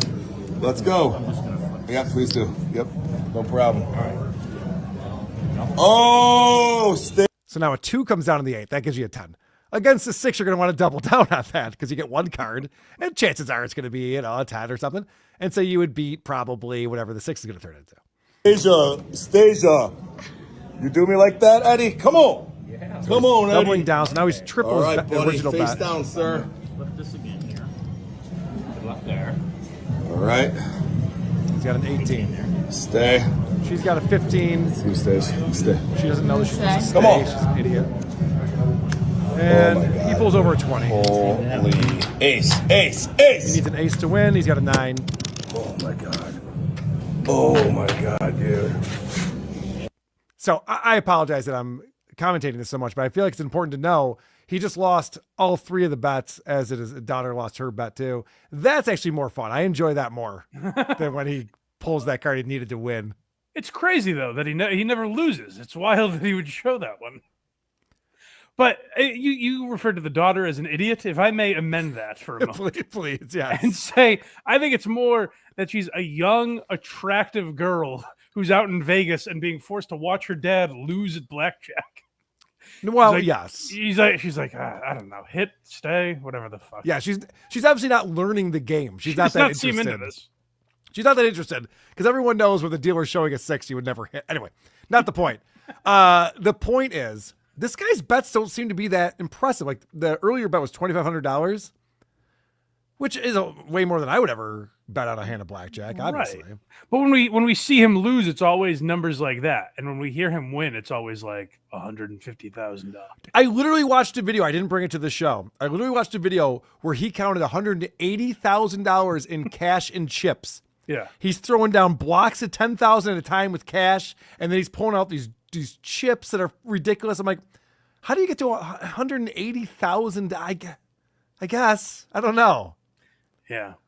But his losses are always very minor. It's interesting. It's crazy. Yeah, It's crazy how he's stacked. Oh, the casino see him coming in and they're like, fuck. Put him in the small room. There go our quarterlies. We're screwed. All right, this is before you travel to Oh, yes. Yeah, so this is how he promoted the vacation he was taking with his daughter, by the way. Yeah. Guys, I'm a little bit nervous. I'm leaving for Vegas tomorrow for a week, and I am a single man. Oh my God, in Las Vegas, a lot of booby traps and pitfalls I need to avoid, but I'm filming at the Wynn, first time ever, Venetian and Palazzo. Holy cow, how about Harris? How about Green Valley Ranch? Adding a lot of new casinos to the list, but I must avoid the pitfalls. How am I going to avoid getting my dick wet? I picked up on the same thing. He's talking about hookers, right? Or just sluts in general, I guess. Yeah. A lot of those out in Vegas. Jesus, what a treat this guy seems to be as a father to travel with. Why make that video? What is that for? I don't know. And then go out of your way to tag your daughter in every video after that. He thinks that's a flex right there. Yeah. It's like, I'm a single guy going to Vegas. Cool. I stick my prick in stuff. You sure do, John. We're proud of you. Can't wait to see his comments in the comments section when you post this video, Mike. Look out for the little buddies. I know you two have some back and forth. We're very Gen Pop over here, John. Don't judge us, please. I know. I'm sorry, John. Just a small little Gen Pop show. And this small little Gen Pop show sometimes gets some support from people who are looking to fuck up our flow, or maybe they're looking to give money directly to Stuttering John Melendez by going to supertip.gg/WATP. Yay, super chats. And John will be happy that a mandolin nappy is coming in with $5 for him. If I'm the one in the middle of a gay threesome, they call it a bloody Pedro. That's a good joke. That's good. Now, do only the John super tips go to John, or do all of them, like a percentage of all of them? Mike, most of my possessions are going to John. Oh, okay, good. How much do you think I'm worth? I understand. Yeah, That's a come good on. point. I know he doesn't like green felt on a pool table, but He's I'm gonna miss getting that. I'm gonna miss that pool table, man. Some good times over there. What has that woke Chad douche done? Does he make an espresso martini? Built an art studio with his bare hands? Protect trans kids from racists? But seriously, what can I do to become your favorite woke guy again? I'll do anything. I'll be your lucky Pierre. Wink, wink. People really like that Lucky Pierre thing. Wink, wink. We It do was as if it's subtle. We do have Woke Chad coming up. I have some funny things that Woke Chad is up to. Thank goodness. Because he also likes to tell stories about conversations he's had. He does. Yeah, we got a two-parter on that. Yeah, we don't need you, Dan. Please come back. Principal Uncertainty coming in with another 10 pounds. Carl, you said you watched Naked Gun. My son and I just saw it in a cinema full of people who felt embarrassed to laugh in public. We were crying with laughter. What say you, hamburger? I will tell you, I sat next to Vinnie Paulino. I was actually the lucky Pierre between Jenny Jingles and Vinnie Paulino. Wow. Yeah. And there was one gag in there that Vinny and I lost our fucking minds. We were laughing so hard. Okay. And I think we missed 3 or 4 jokes after that because we were laughing so hard. Yeah. And afterwards, Trucker Andy, who was another part of the theater in front of us, was just like, Jesus Christ, guys. That's all anyone could hear was you two laughing hysterically. But it was good. It was funny. It was very funny. It ended not so great. It got really stupid, but it was very funny. The Lonely Island guys have a surprising percentage of hits. I loved Hot Rod, Pop Star. Oh yeah, those are great movies. Yeah, so. Agreed. Baba Booey Huey. Oh, maybe I'll write this down for you. It's 1 hour, 6 minutes, and 20 seconds. Timestamp Steel Toe last night, talking about Blind Mike. 1 hour, 6 minutes of last night, the evening show. 1 hour, 6 minutes, 20 seconds. You know what? I'll make a note for myself, Mike. Okay. Let me be your Craig on this one. Thank you. Yeah, no problem. I got you. All right. Brewster coming in. He says, "Did I hear a smoke detector before? Did I hear a smoke detector beep before the love song started?" No, I don't think that's true. I think you're hearing what you want to hear. I come buckets.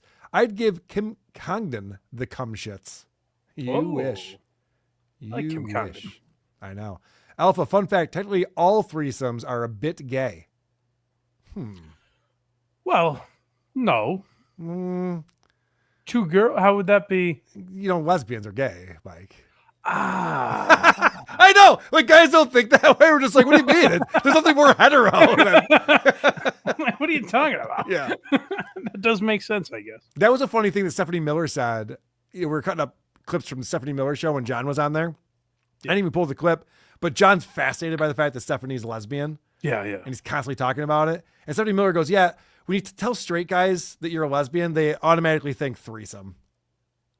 It's like, yeah, I think that's right. I think guys are just like, oh, you like to suck on some tits and go down on a girl? All right, You'll accept dick sometimes. Right.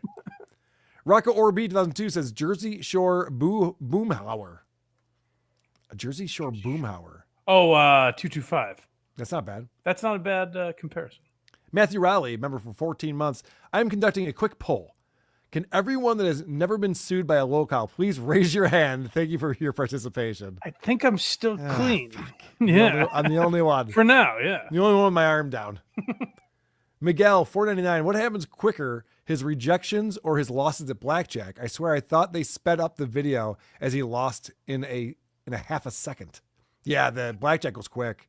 That's tough. No, like with the speed that he opens them, I thought he was just like opening blackjack and just like I thought it was like a nervous thing where he'd open it and then close it. I didn't realize he was also losing at that. No, he opens it, hits deal, and it goes blub, blub, blub, and then he goes, all right. It's weird. What are you gonna do? KFT, Carl's Frosted Tips coming in on supertip.gg/WATP. I'll drop the lawsuit for one night with Jenny Jingles. I promise I won't come because I can't get it up. Seriously, I'm impotent. It's all dead down there. We, that is the democracies, are not in a position to take in the Jews. Yet in these empires, there are not 10 people to the square kilometer. While Germany, with her 135 inhabitants to the square... Okay. I don't know enough about history to fully understand, but I think I see where it was going. I mean, we started with negotiations to drop the lawsuit, and I was like, I'm listening. One night, that was all fair play. Yeah, that was board. Yeah, John. If you want to negotiate a night with Jenny Jingles, I'm here. Turbo 7049 coming in. Me and the potato are starting a fund me for John's legal offense fund. We're going to help string this shit out. God damn it, Tukey. I thought we were friends. I did hear them talking about working the red carpet, which I think would be a lot of fun. Yeah, at the trial. Yeah. Anonymous says Cerasani's daughter looks like she'd rather be hit on by that 225 guy. Yes, like anywhere else in the world, it seems. I guess she's doing it for Instagram followers or something. Everyone's embarrassed by their parents, right? To some degree. Yeah, imagine that magnified by... Yeah, imagine that being Instagram. John Cerasani live streaming to his page. It would suck. All right, let's head over to TikTok. TikTok's a psyop by the Chinese to fuck up the minds of our youth and some other people too. So let's talk quite a lot about these TikTokers we stalk and know. Oh, TikTok fucking blows. mOObie. Oh, yeah, I almost forgot about her. Yes. mOObie. Explain this. This is MOObie, not Aaron Imholt movie. This is a different movie. So this is one of the things that, one of the many things that hasn't been able to leave my head since the road trip to and from Iowa that I took with my boys Rymo, Gus, and Justin. My pal Justin Trudell turned me onto this, and he said, so mOObie's a girl that works for Barstool. Yeah. And it came up on the Unnamed show, actually. Kirk asked Portnoy about this, and Portnoy referred to her as like one of Barstool's highest earners, for lack of a better term. Like, she brings in a ton of revenue to the company. Okay. So I asked Justin, I was like, what does she By the way, that's like, Portnoy talks about his company like it's the mob. Yeah. You know what I mean? Like, oh, shit, he's one of the earners. Yes, yeah. And even though he is a Jewish guy, he talks very Italian. Yeah, so okay. It fits. But yeah, one of his capos is on social media, and I asked Justin, what does she do? And Justin goes, she goes on, she's like a young, attractive girl, and she says chicken Caesar salad in a funny voice. And I go, pronounces it silly too, yeah. And I go, okay, I'm sure that's a funny video you saw to mock her, but what does she actually do? And he said, I'm telling you, that's her big thing. And he played me a few examples. And the more I scrolled, the more I was like, oh, it is like, that's her catchphrase. And these are her most popular videos. And it's like what she's known for, I guess. So I'm going to try and get you guys, maybe you guys can explain to me the chicken Caesar salad craze and why she is so popular. She has 1 million followers on TikTok. Yes, she has 1 million followers on TikTok. And I do have a theory. We'll get to that in a moment. But first, let's get some examples of what we're talking about here. This is a quick one. She's at some minor league baseball game, it would appear. Yeah. You know what goes well with a scrapper? A chicken Caesar salad. Oh, holy. Hey. You like a chicken Caesar too? Like we're doing the same thing, kids. That was the video. Yeah, so I was like, that's idiotic, but like, whatever. It's one video, and the more Justin scrolled, the more I was like, no, this can't be like a trend. It can't be a thing that her followers seek out. Hey, Mike, can I point something out? Can I point something out to you? I know what you're gonna say. Go ahead.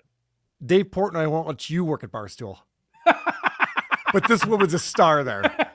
Are you insulted by that? To be fair, I think he still thinks I work there on Kirk's show. So that's not entirely true. But no, I see your point. He doesn't want you there. that I know does not want me there. That I know for a fact. And yet this woman, I'll just point out in that video, if you weren't watching, the mascot came up behind her and scared her. And then she went, oh, you like chicken Caesar too? And I know people are probably going to say, if you try and diagnose this, people are going to say she's a young, moderately attractive girl. Mm-hmm. And I will push back on that. Okay. There are plenty of young, attractive girls. Yeah. There are plenty of people that could do anything on TikTok.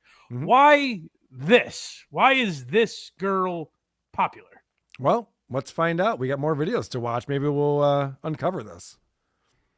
Hey, today we're gonna be making chicken Caesar salad tacos. I saw a recipe on how to do this and I wanted to recreate it instantly. What you need is ground chicken, tortillas, and like a Caesar salad packet mix. I got ground turkey because I'm a fucking idiot. Didn't have chicken. I was like, all right, turkey will do. Mix up this Caesar packet. I usually do the Stop and Shop brand one, but I'm just gonna have to do this. I think a lot of people are like, oh, she's only doing this Caesar salad bit because it's fake and yada yada, and she can do that thing with her lip.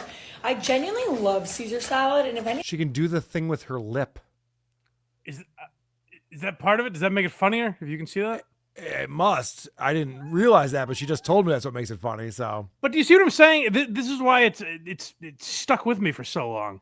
Oh yeah, because this video is a response to people being like, I don't even believe she loves chicken Caesar salad.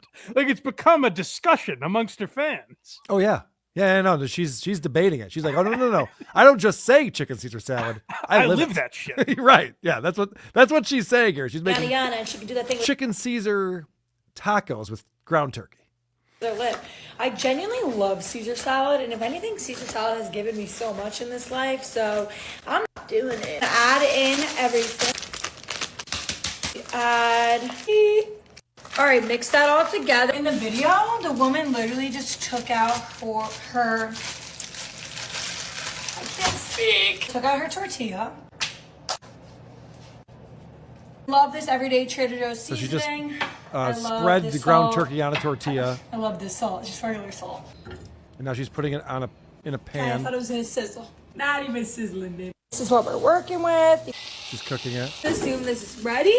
This is much longer. You don't have to play the whole thing. No, I do. Yeah. I'm just gonna use the leftover oil on the pan for this next one because low key, that one's like sopping wet. Happy?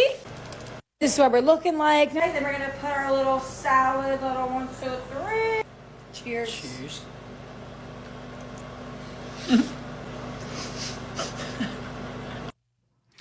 All right, Mike. So there are people that sat to that video and are like, hey, this chicken Caesar salad girl made chicken Caesar salad. She made chicken Caesar salad tacos with turkey. Yeah, I guess. And I got to tell you, I also like a Caesar salad and a chicken Caesar salad. I'm pretty low key about it, though. I'm kind of chill. That's modest. You know what I mean? I keep it on the DL. Does this inspire you at all to go public? No. No. I'm not even going to tell people that I'm a fan of chicken Caesar salad. It's crazy. And then Justin kept scrolling and I kept seeing more videos. And I was like, no, it can't be. It can't be a thing. All I was thinking was, this woman's younger than I am. Yeah. Thank fucking God I didn't have a high-def video recording device in my pocket when I was younger, because who knows what kind of embarrassing bullshit I would have been up to. Yes, but this has made her a millionaire. She's not a millionaire. She's very successful. Jesus Christ. And I want to point out that video sucked. It started out as a cooking tutorial where she's like, all right, so I'm going to get this mix and we're going to put this in this and then I'm going to put this on that. And then it just turns into her making the food and eating it. Like she just abandoned what she was doing. We didn't even get the fun chicken Caesar salad drops, which we will in a second, I think. Yeah, I wasn't even learning anything. All right, so here's her on a rooftop bar partying. Is this in Manhattan or is she in Boston? I think she's out of New York or maybe Chicago. She might be out of Chicago. Okay. All right. Well, let's see what she's up to up here. Not that I can see this standing on a rooftop with everybody having locked in the whole entire universe.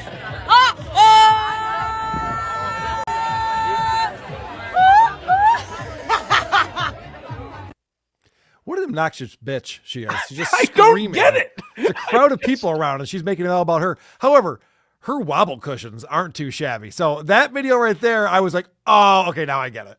Right, so that's why, I guess, right? But like I said, there's... I'm sorry. I just wanted to zoom in on a certain point in this video. I was like, keep going, Mike. You were talking. I guess I'm just saying, there are other attractive girls that aren't as annoying. That doesn't take away from it at all. Her going, see the salad. Hold on a second. You said there's attractive girls who aren't annoying? Where do these girls live? Assume. Mike? What's going on? How's that happening? All right, that's fair. But yes, thank you for bringing us mOObie. Yeah. That'll probably be the last time, I think. mOObie. Our boy Hackride makes the thumbnail. I should say Casey Day. He's not Hackride. No, very different guy. Casey Day makes the thumbnails for these.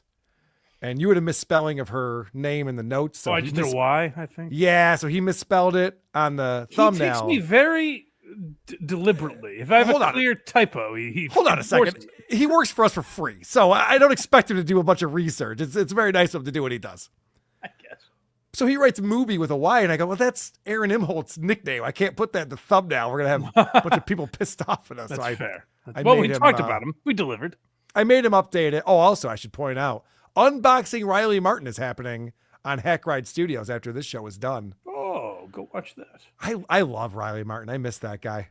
They also did, I think I saw Sal Governale they did last night. Oh, yeah? So they're doing all the Howard Stern characters. Why not? Howard's hot right now. He's in the news. Yes. We're all talking about Howard.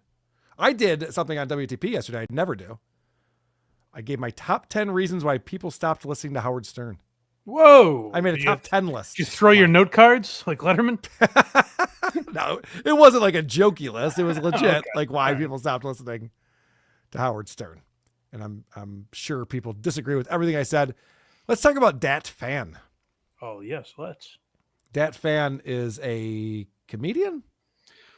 Yeah, I guess. Okay. He won Last Comic Standing. I don't know if you heard about that. 21 years ago. Anyway, Dat Phan is in Manhattan, and he's got some updated jokes about New York City for us. Dude, if you're depressed, you should show up for comedy. We're all depressed. Let's do it together. I'm so new out here. I call New York City Manhattan. Like, it doesn't really, you know what I mean? Like, for the longest time, I was like, hey, my friend Amy, she's coming, she's coming in from Manhattan. What part of Manhattan? I don't know. By the Big Apple somewhere. She's from the, that's... I learned about you guys' train system. That's very nice. I learned that the Jersey Transit system, Jersey Transit system, they don't clean their windows. Is that a new look? Is that what it is? Is that how we stop snipers? Does this look like it's soapy water the whole time on the train? I should have done that. I should have started with a Vietnam War joke. Mike, I have a question for you. Yes. Will this man ever write a fucking punchline? Ever? There's no joke there. I call it Manhattan. It's all setups. Manhattan. It's all setups. Like, okay, what's the joke though? And then he moves on to the trains in New Jersey. Like, even what?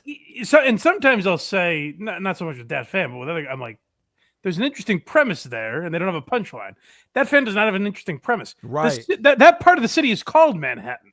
It is. No, you wouldn't go, oh, my friend's coming in from Manhattan, and have someone look at you sideways. What? Manhattan? Where? What even is that? It's worse than that. On the screen, he has the word Queens written. It's almost like J.D. Fenderson all over again. Yeah. Where you're just like, so wait, so she's from Queens and we're supposed to know that you got it wrong? Which borough she was in was wrong? Like, who cares? Hey, they say if you're going to steal from the geniuses. Oh, Jesus. All right, so this is another, what you called well-produced clip. I don't know how these things make it onto social media. You mentioned this with Opie last week. We say it a lot with these people, but like, we don't have to dig on who are these podcasts. When I've been on who are these podcasts, I arduously go through sometimes multiple episodes to find clips of these on TikTok. Dat Phan just serves them up for us. Yeah, this is what he's posting. He's curating this kind of content for us. You can't do this. You can't just ask people to, I don't know you. And he goes, you're right. You know, every once in a while I need a spanking. And I appreciate Jersey people are so straightforward. Spanking. That's it. Let me read you the description. Ends. I can't hear it. Let me read you the description of this video. It says, when people are asking for too many things and you hardly know them. Has this ever happened to you? No. I've never seen Dat Phan and thought, this guy could probably provide some things for me. Who's asking him for anything? Sir, quick! I need a mother's Vietnamese accent. Well, you've come to the right place. You got one handy? Dude, what does this fucking guy do all day? We talk about this with Opie. The mystery is what do you do to fill your time? Yeah. Dat Phan goes around and plays comedy clubs that I assume are packed with 6 to 8 people. Sounds like it, yeah. What does he do all day? He's not writing jokes. No, and he moved to, I guess, New Jersey, not New York. And that's another thing, too. We mentioned Joe Piscopo earlier. Yeah. Enough with Jersey. That's 2 clips where he references Jersey, to be like, right, guy? Isn't Jersey trash? It's like, we got it. Yeah, I know. It was done in the early 80s. I'm sure it was done before then. Yes. We're over it. All right. You ready for Woke, Chad? Oh, yes. Let me explain something real quick. Woke Dad has completely abandoned his TikTok. He's gone. We played that one clip of him last week. He hasn't posted it all this week. He's missing. It's crazy. He was the star of the show, Mike. I know. I hope he's all right. But thank goodness, Woke Chad, who used to be Virtue Zaddy. He did used to be that. I know. He is stepping up for us. Now, I played a video clip of him either last week or the week before where he's just singing, earnestly singing a song in his car. Mm-hmm. But he had to put up a comment that requested it to make it so it's like, guys, I'm not being a douche, but this is what people want. Sure. Well, now he's to the point where he's taking requests now that he's shown he has this amazing talent. Oh, no. It says, sir, that was beautiful. You have a beautiful voice. I'd love to hear you sing Don't Fence Me In. Conic does my favorite version. I sure hope all the humans don't start sending me all sorts of requests of songs to sing. Oh, I sure don't hope this keeps happening. Then I have to show off how great my singing voice is. He said the humans? Yeah, he did. Yeah. I'm just so busy. Wildcat Kelly, looking mighty pale. All right, we don't have to listen to any more of that. What I want to point out are the women in the comment section. They have one thing in common, and that all of their panties are soaked. Oh, really? Oh, my gosh. Listen to this. I speak for the women when I say we have such a major crush on you, is the first comment. And then, okay, sir, you have us all in our feelings. Are you real? My goodness. Your voice, your kindness, your singing, your way of captivating us with your storytelling, your casual way about you. This has to be a dream. Men like you don't exist anymore. What a breath of fresh air. These can't be real, right? No, these are fat chicks. Fat chicks write stuff like this. Oh, okay. The next one says, oh, get the heck out, with tons of kissing emojis. Bravo, bravo. I sang along with you. Jesus. The next one says, lovely. If you're near Madison, please visit the Capitol Cordsman, with some heart emojis. Now, what are his followers like? Because I know Dan's stats. What are this guy's following at? His stats. Let me look at that 1 second. I'm still reading comments here. Okay. Erica says, one day I'm going to meet you. Jesus. Some thirsty girls. Funny Ladies Rock in Canada says, wow, you sing melodies extremely well. Crooning is also your strength. He seems like a guy who is... all I know are the videos he puts out. He strikes me as a guy that is DMing each one of these accounts. Yeah. He has single father written all over him. Yeah. You're adorable. I love this. Your content is wonderful. This was great. I closed my eyes and envisioned sitting around a campfire at night with dusty boots on and a cowboy hat. Stellar hearts emojis.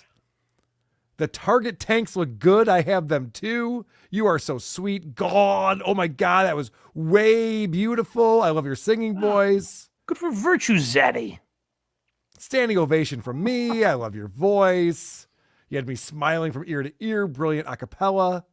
All right, let's look at it. Look at Calabrese 1976.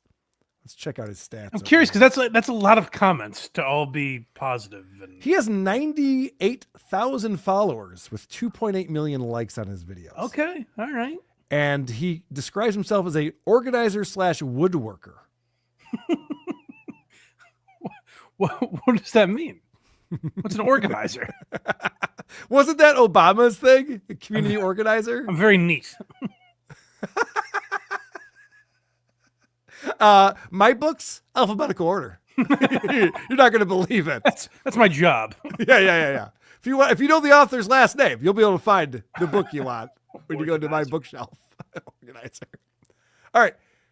This is a fun story. It's going to start off a little scary sounding, but then we find out what's really happening here. I witnessed a hit and run this morning. Don't call the cops. Oh, no. It was a squirrel. I saw the fluffy guy bouncing in the street ahead, and I heard the car coming and thump. And I felt something here. And it wasn't the major disturbance in the force like Obi-Wan felt when Alderaan was destroyed, but it was something. And I went on, and I do a loop that takes me past that same spot on the way back. And when I got back there was another squirrel on the curb, and it hopped out into the street and stood over the fallen one. And as soon as it saw me coming, it scampered back over to the curb. And so I stopped to watch, and after a little bit, it went back out into the street and stood over and then put its nose down. And there was something there. And I don't know if it was confusion or connection, but it was something. And they're not just terrorizing critters that destroy our bird feeders or tempt our dogs when we're out walking them. There's something there. And in a time of so much fakeness and fabrication, it was real. And it was beautiful. So you gonna fuck that squirrel? Squirrels are dumb as shit, man. Stop it. The squirrel wasn't mourning a loss. The squirrel doesn't fucking know what's going on.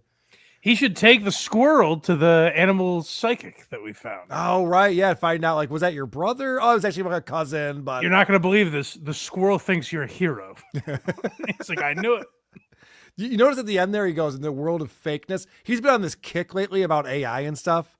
Okay. I won't bore you with that stuff, but he's very concerned. Okay. I want to read to you a comment that stood out to me in the comment section underneath that video. This is Amy, who says... Animals certainly grieve. I'm friends with 3 crows since COVID days, and we have come to show our personalities to each other. Let me stop right there. Rosie O'Donnell and her would have a lot in common. That's exactly who I thought of. Yeah, that's the first thing I thought of. Like, holy shit. My squirrel, Julie Andrews. I'm friends with 3 crows since COVID. Amy, you need friends. You need real human connection. You're a loser. This is not good. Imagine getting the invite to Amy's house. She's like, hey, the girls are coming over. We're doing a book club. And you get there and it's her and the 3 crows. 3 crows. Did anyone even fucking read this book? All right, let me get back to the comment. It says, recently on our busy street was a dead crow and his friend or mate stood watch. As I approached, he flew up onto the line. I've read that crows honor their dead together and leave gifts. So I left a few flowers around him. As I left, his buddy came back down to be with him. How you doing, pal? She put flowers down next to a dead crow. There's another comment in here. Fuck, I should have made a note for myself because I was laughing my ass off when I saw. Oh, here it is. I had a squirrel that would knock on my door for peanuts. He came for years, then he stopped coming. It made me sad. I want to be very clear. The squirrel was not knocking. Hello, Rick. Hey, you home? You up? What's up? Expecting me? Shit, God, people are sick. People are sick. COVID didn't help. I'll tell you that. No, that's definitely true. 2 things that have not helped America is 19 years over the Middle East in that war. Fucked up a lot of people. Yeah. And then COVID. We're like, hey, let's get out of there, and then we'll do this instead. For this purposes, for commenting on TikTok, I think COVID had a much larger effect. Well, so you got to start 10 more wars. That's a good point. If it brings us less of this. I have 2 more clips of woke Chad because he's always having conversations with people, with strangers. Yes. There's one he regrets. Oh, no. But first, Yay, super chats. Is there no one your buddy Aaron won't throw under the bus? Now he says I've turned on him. Another win for the toe. Me too, Scotty. I can't wait for this little piggy tomorrow. This Coach Scott saga is insane. Oh, I don't know this. Coach Scott was this father figure, this mentor. They were buddies. That they I would know, yeah. joke about how Patrick Melton's fat. Yeah. And how he's like, not in good shape, and he's a big, fat, round man. I don't talk to my dad much, but when we do, that's what we do as well. Yeah. My dad's passed, but before he passed, I was like, you got to see this NLO guy. He's so fat and out of shape. The pedophile. Top heavy. No, I didn't say that part. Let's make fun of him for his weight. Anyway, Sure. So Patrick Melton went to this gym and interviewed Coach Scott. We haven't seen this interview, and it's full length yet because he's dealing with some legal thing now, but we will. And Coach Scott was like, yeah, Aaron's an emotional girl, and really just like blew the lid off of everything that Aaron says about him. Like, just proved that Aaron's full of shit. So And that's just true. You can tell, just from what we know of Aaron. Yeah. Like, even if you had a friend like that, that's how you describe him. Like, he's an emotional girl. Yeah, of course. That's how I describe him now. I'm not even really friends with him. Yeah. But anyway, so Aaron decided like he had to turn on Coach Scott. So he made up the story about bringing this homeless guy into the gym that he wanted to train. And Coach Scott's just like, no, you have to pay for that. You have to pay for gym time. He's the owner of the gym. Makes sense. So he had a big falling out with Coach Scott. Now this week, he's talking about what a piece of shit Coach Scott is. And been going really hard at the fucking guy. Jesus. So Chad ZUMOCK called Coach Scott to tell him about this. And that was a whole conversation. Anyway, now you're caught up. Moving on. Supertip.gt/WTP. I heard the smoke detector beep on the love song from that lollipop as well. Maybe it was there then. My bad. God, I don't know about that. Maybe it was. If it wasn't for my horse, I wouldn't have spent that year in college. Latest Man on Mars coming in. Dat Phan, Vietnamese. See Platoon? Ever see an act come apart like that? That's how the hack goop does his act. Very good. Anonymous says, nothing says Lucky Pierre like making listicles. All right. I made one listicle one time. Listicles? Yeah. These articles that are just lists. They call them listicles. Okay. And it's clickbaity. Top 10 reasons why people stop and listen to Howard Stern. Oh. I'll put up the video on YouTube tomorrow. You'll see it. Oh, I see. Okay. It'll be a nice little clickbaity listicle. Nice. You can find that on BuzzFeed. Dude, exactly. The Howard Stern stuff is getting tons of fucking views, though. It's crazy. People are really interested in his demise and downfall. Yeah. Because there's a couple different angles to it. There's people that like it from a political aspect. There's people that adored Howard for 30 fucking years that are like, what happened to the guy? So that it contains multitudes. There's people who are like, he turned against his fans. Oh, which he did. Which he did. He's the greatest example of a guy who hates his audience. Like, there's no doubt about it. Yep. I mean, he said it in the Pelican brief that his fans are all homophobes. He hates them. I equated it to the VP of marketing for Bud Light, who was like, yeah, it's all these frat boys. We got to get them to stop drinking our beer. Yeah. Or Hillary Clinton, the deplorable stuff. Well, those weren't her fans, but yeah, I hear what you're saying. Well, yeah. I Come Buckets $2 says, as a 225er, the Caesar salad girl is unattractive. All right. Oh, really? Okay. Interesting. Cool Cut Casting. Lib Blind Mike, you must announce Karl using F slurs. Are you going to do that, Mike? Oh, no, we'll come after you. We've got an attack planned. Okay, We're good. going to start going after your sponsors. And I wasn't talking about a gay person. I was talking about John Melendez. You understand why that's he's appropriate. the father of a gay person. Father. It's even worse.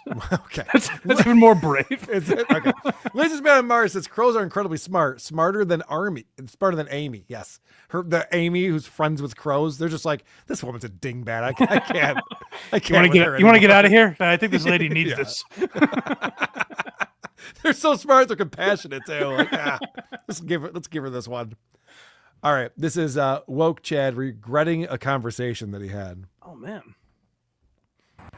There are times when I regret striking up a conversation with a stranger. There's this gas station mini mart just outside of town that I go to very rarely. Every once in a while I get a craving for a particular beer and they're the only place around that carries it. And I went there and there was this clerk. He was skinny and wiry and he looked like the type of guy who would consider an energy drink and 3 cigarettes to be a well-rounded meal. And I got up there, and like I do, I said, "How you doing today?" And he said, "I'd be a lot better if it weren't for my old lady." And I was like, "Oh." I said, "Yeah, I hadn't seen her in a few days, and we weren't supposed to have the kids. And I get home last night after working all day. I thought I was going to get some, and there's the kids. I guess her ex is sick or something. And I thought I was going to get lucky, but she just wasn't having it. She closed the door and locked herself in the room, and the kids were sleeping. And I'm knocking on the door. I'm like, they're sleeping. Why can't we do it?" And I'm thinking, why is this guy telling me this? Why is he talking to me about this? Why is he making me picture the potential of him getting lucky? And I said, eventually, I gotta go, man. And I walked out, and I thought, I don't know how I could have handled that in a different way or what I could have said. And I went back there 6 weeks later. It was over a month. And there he was again, and I had learned my lesson. Like, okay, don't ask him how he's doing. And I picked up the beer, and there was a guy in line in front of me, and the guy says, "How's it going?" And the clerk says, "Well, it'd be going great if it weren't for my old lady." And I'm like, is this happening again? And I just put the beer down. What a sitcom he is writing in that head. I am... Yeah, I know, right? Can you imagine? Fast forward 6 weeks later. This wasn't a good story until it happened again to the guy in front of him in line. Then he couldn't wait to tell us about Here's it. what I'll say for that story in comparison to... Sorry, is there more left, or am I? Yeah, there is a little bit more. Okay, go ahead. All right, we finish it up. Again, and I just put the beer down, and I walked out, and I thought, I am so on her side, and I kind of hope that he never gets lucky again. There's like... What I'll grant him, as opposed to a lot of Daniel Alexander's stories, is like crazy people exist. This wasn't a story of him being a hero. So the idea of just some nut getting way too personal with you, of being like, "Oh, yeah, my marriage sucks" or whatever, that's not totally impossible. What is impossible is this dovetailing, like a Curb Your Enthusiasm episode, where it all ties together at the end. That's where you know he's a liar. What's funny to me about this is that he's telling us a story about a guy telling a story they didn't care about. Right. All this guy does is tell us stories about things we don't care about. I saw a squirrel get hit by a car. Cool. It happens. What do you want? That's the other thing, is like if you encounter some wacky guy on the train or something, it's when you tell your friends that story, it's kind of like you had to be there sort of a thing. Also, it's like, oh yeah, okay. I'm going to throw this out there. This clerk talking about not getting laid, it's fucking funny. I would engage in that conversation. I'm like, what a bitch, really? She didn't want to, she had the rag or something? What's up with that? At the store, maybe I want to get out of there, but if my Uber driver's doing that, I'm taking my headphones out. Yeah, I'm like, all right, brother, lay it on me. Yeah, that's a good point. If I'm just grabbing a 6-pack and I got to go out of my way, I wouldn't engage. But for the most part, if I say, "Hey, what's going on, man? How you doing?" and they come up back with a story about not getting laid. My pig wife won't. Yeah. Let me tell you about my blue balls. Like, oh, well, I'm here for it. Let's go. What happened? So then there's a follow-up to this. Oh. He gets a comment on this video that says, "What kind of beer are you drinking there, buddy? What kind of beer are you buying at the store that you go to get this special beer?" So he feels the need to respond to that, but also elaborate on what went down that day. Oh, good. Yeah. I made a video yesterday about an encounter I had with a fella who seemed to put far too much blame on his old lady for things that were clearly his own issues, and I'll get to the flavor of beer in a minute. Great. But in the recalling and telling of the story, I've been reflecting on my reaction in the moment and how I could have been more courageous maybe and more helpful. Who benefits from me just setting the beer down and leaving? And so I think I might want to go back. And if I do, and if he has a similar response to the question of how he is doing, then I think my reaction needs to be a cross between what would a loving brother say and what would Wolverine Hitting him say. over the head with a beer bottle. And maybe it will be helpful. How dare, that's a good woman at home. Yeah. Actually, I was just talking to your girlfriend, and she told me to give you one of these. No, listen to this. He says it needs to be, his response should have been, so he's regretting this now, it should have been a variation or a combination of a loving brother and Wolverine. I have no idea what that means. Okay. Brothers say, and what would Wolverine say? And maybe it will be helpful to him. Stay tuned. The beer is a Brooklyn brown ale that I used to drink frequently back when I lived in Western New York, and they don't have it much. Western New York, that's where I live. There's no way. Hold on a second. That's where Woke Dad lives, too. Is there a possibility? I'm just saying. Are these guys related? I wonder if this is one of the estranged family members that Daniel doesn't Oh, talk to. yeah, that he doesn't talk to anymore. Because remember I said this guy's not as woke as Daniel. So Right. maybe this little difference was too much for them to get past. Wow. This is incredible.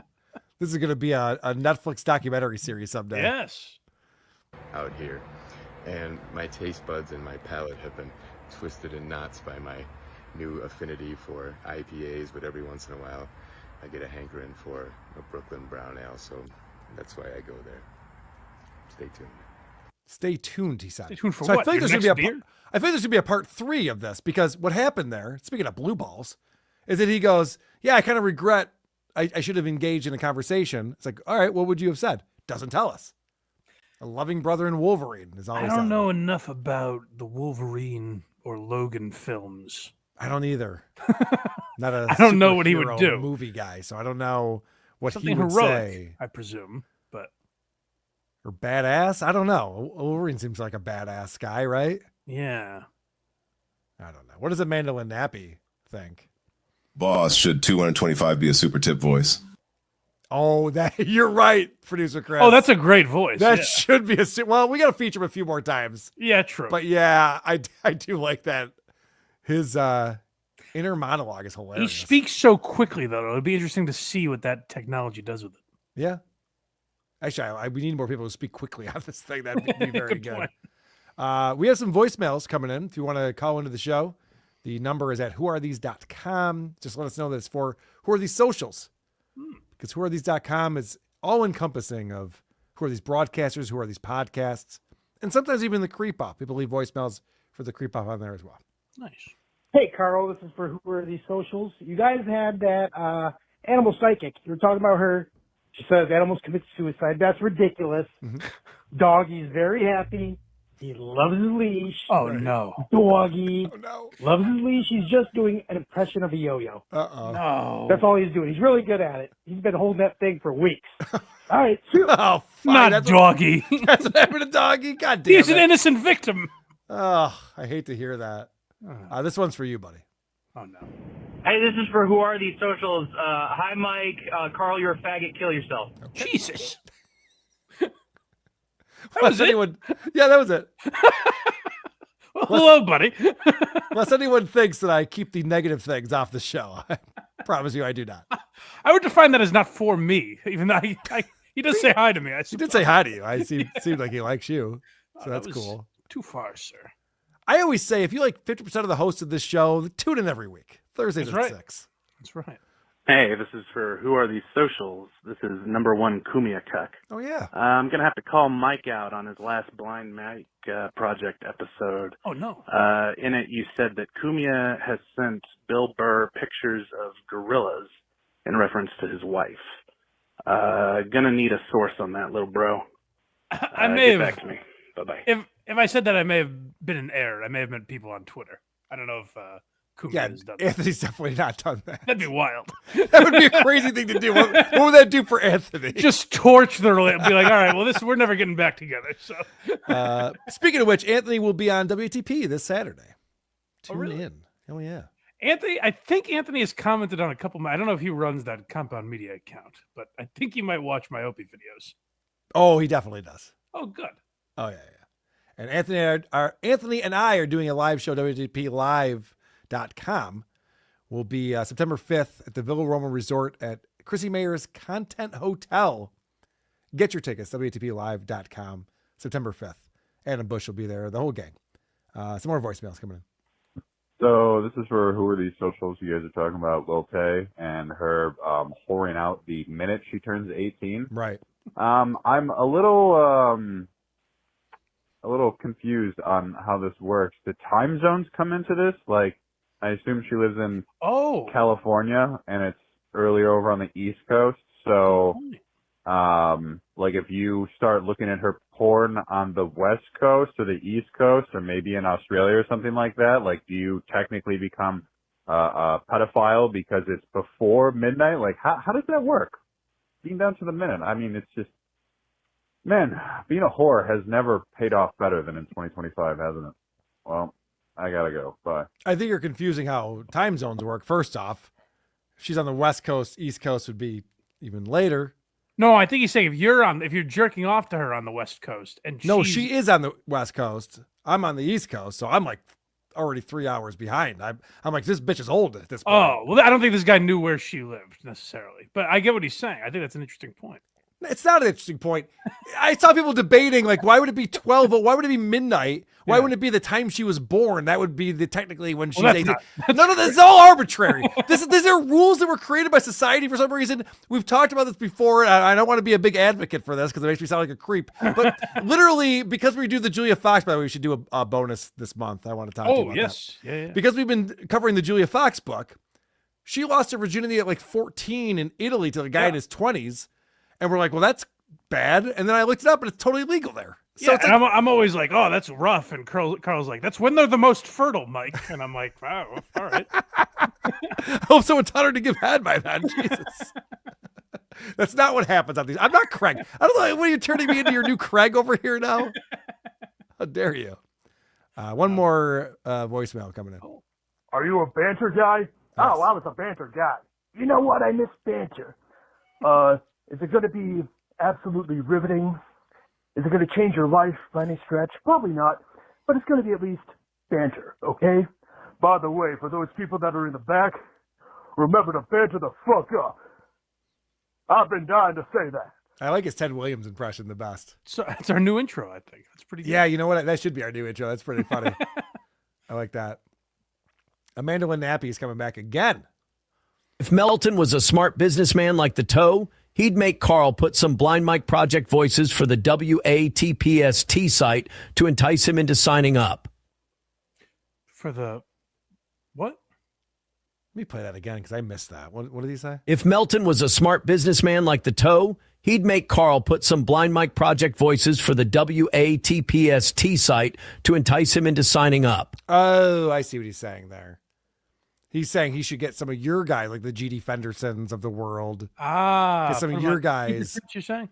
set up on Super Tip so that you'll take advantage of that Entice system. me. Interesting. Yeah, I'll be honest. The way Super Tip works, because I've talked to some content creators who would like Super Tip set up, they're not really selling it hard right now. They're going to release it to anyone and everyone soon. But they're not looking for more people to sign up. I'm glad I got in when I did. Okay. Because I don't think I'd be able to get it right now if I asked. Oh, interesting. Wages Man on Mars coming in. I bribe my young children with ice cream and Nintendo games to get them to transition. My ex-wife has a phalanx of psychologists to deprogram them every 6th weekend. Another win for the Mo. Another win for the Mo. Wages Man on Mars is going back and forth between Super Tip and Super Chats. He says, a new 18-year-old on OnlyFans will only live a good life. That's true. There's nothing that can go bad with that. There's nothing possibly. Oh, it seems she had a good upbringing, obviously. So more blue skies ahead. When you leave this channel, head over to Hack Ride Studios. They're doing an unboxing of Riley Martin, one of the great whack packers of all time. Riley Martin was visited by space aliens, and he's lived to tell the tale, and he knows all about their society, the different factions over there, and he tells you all about it, to the point where Howard decided to give him his own late night show on Sirius XM, and that led to Riley demanding more money, even though he was blackout drunk on the show often. Yeah, Riley's one of those guys I don't know a ton about. I just know he has a velvety smooth voice that was nice to listen I to. loved Riley Martin. He was so fascinating. When they would play clips of his show on the Howard show. Yeah. And, callers would call in and just fuck with them, and he was terrible. And he would have these contract negotiations with Howard live on the show often. We go, listen, you a motherfucker. You're paying me these poor man wages. I'm making $200. I demand a real wage. And Howard go, Well, get a job somewhere else then, man. Who else is paying you for this? What do you It was want? like Kevin Brennan. It was very much like I loved Riley. Yeah, So check that out. But before you check that out, go to blindmike.net. Yes, blindmike.net is where Hackride still it says Big J Okerson probably booked for Sunday, I think. He Perfect. Says, he I knew guarantees it. He says he loves the show. He's a big knew it. fan. So that's exciting. But also Sunday, Craig and I will be it's a rare time Craig and I will be in the same room. Nice. It will be members only. Maybe we'll release it afterwards, but we're just gonna. It's a test show, basically. Member We're up. testing out the new studio. So become a member if you wanna. You can ask us questions and all kinds of fun stuff, and you can see what Craig and I are like in the same room. And we also did. We've been talking a lot about Marin, his media tour where he's just bashing Rogan. Mm-hmm. And I went back and listened to WTF with Joe Rogan from like 15 years ago. Yeah. And it's amazing. They're having the exact same argument that they could be having now. And so it's very interesting to go back. So that's the next Why You Laughing coming out Monday. So check that out. blindmike.net if you want to become a member, Patreon or YouTube, or just support the show for free. All the links are there. Mark Maron's a fucking retard. He's an goes exhausting guy. Yeah, he really is. And I used to like his stand-up, and I watched I his like show. him. I like Marin when he's not being so Marin-y, you know?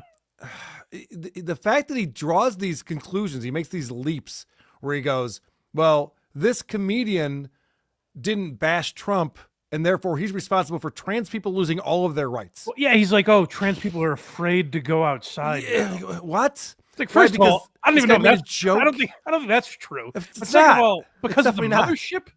Right. It's so stupid. He's like he's blinded by his own ideology. He's one of these guys. We're just like, okay, man, shut up. You have no idea what you're talking about. I like that Howie Mandel put him in his place a little bit. He did, yeah. Howie's all right. I don't mind Howie. Yeah, Howie's all right. Whoarethese.com, of course, is where you want to go for all things Who Are These podcasts. And I will tell you, we just did another bonus show, Living in the Past with Stuttering John, where we go back and we listen to Stuttering John's podcast from 2018, and it is fascinating. He's on there with Royce, his producer, and this other guy, Don, who's the engineer. Yeah. I was thinking about this. You might be getting close to a Blind Mike prank call.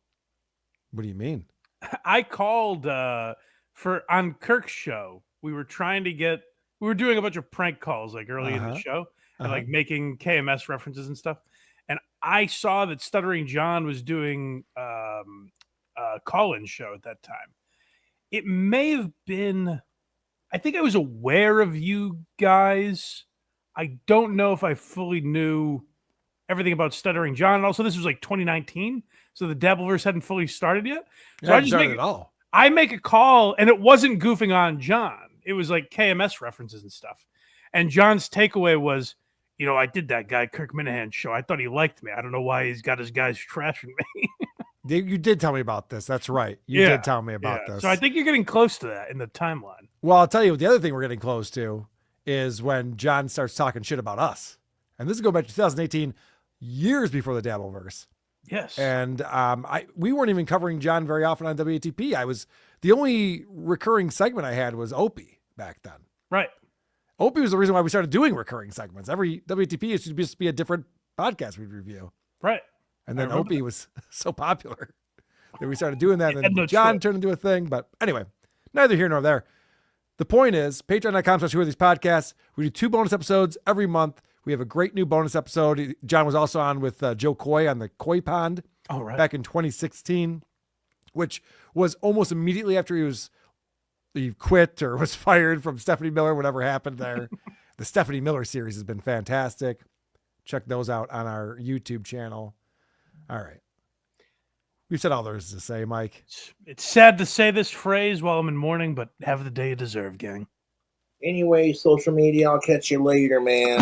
Who are these socials? That's what this audience wants to hear. Like, whoa! Who are these socials? I'm the one who should apologize. Folks, what you were about to see is real. With Karl. Okay, we got it. And Blind Mike. Who could have thought of that?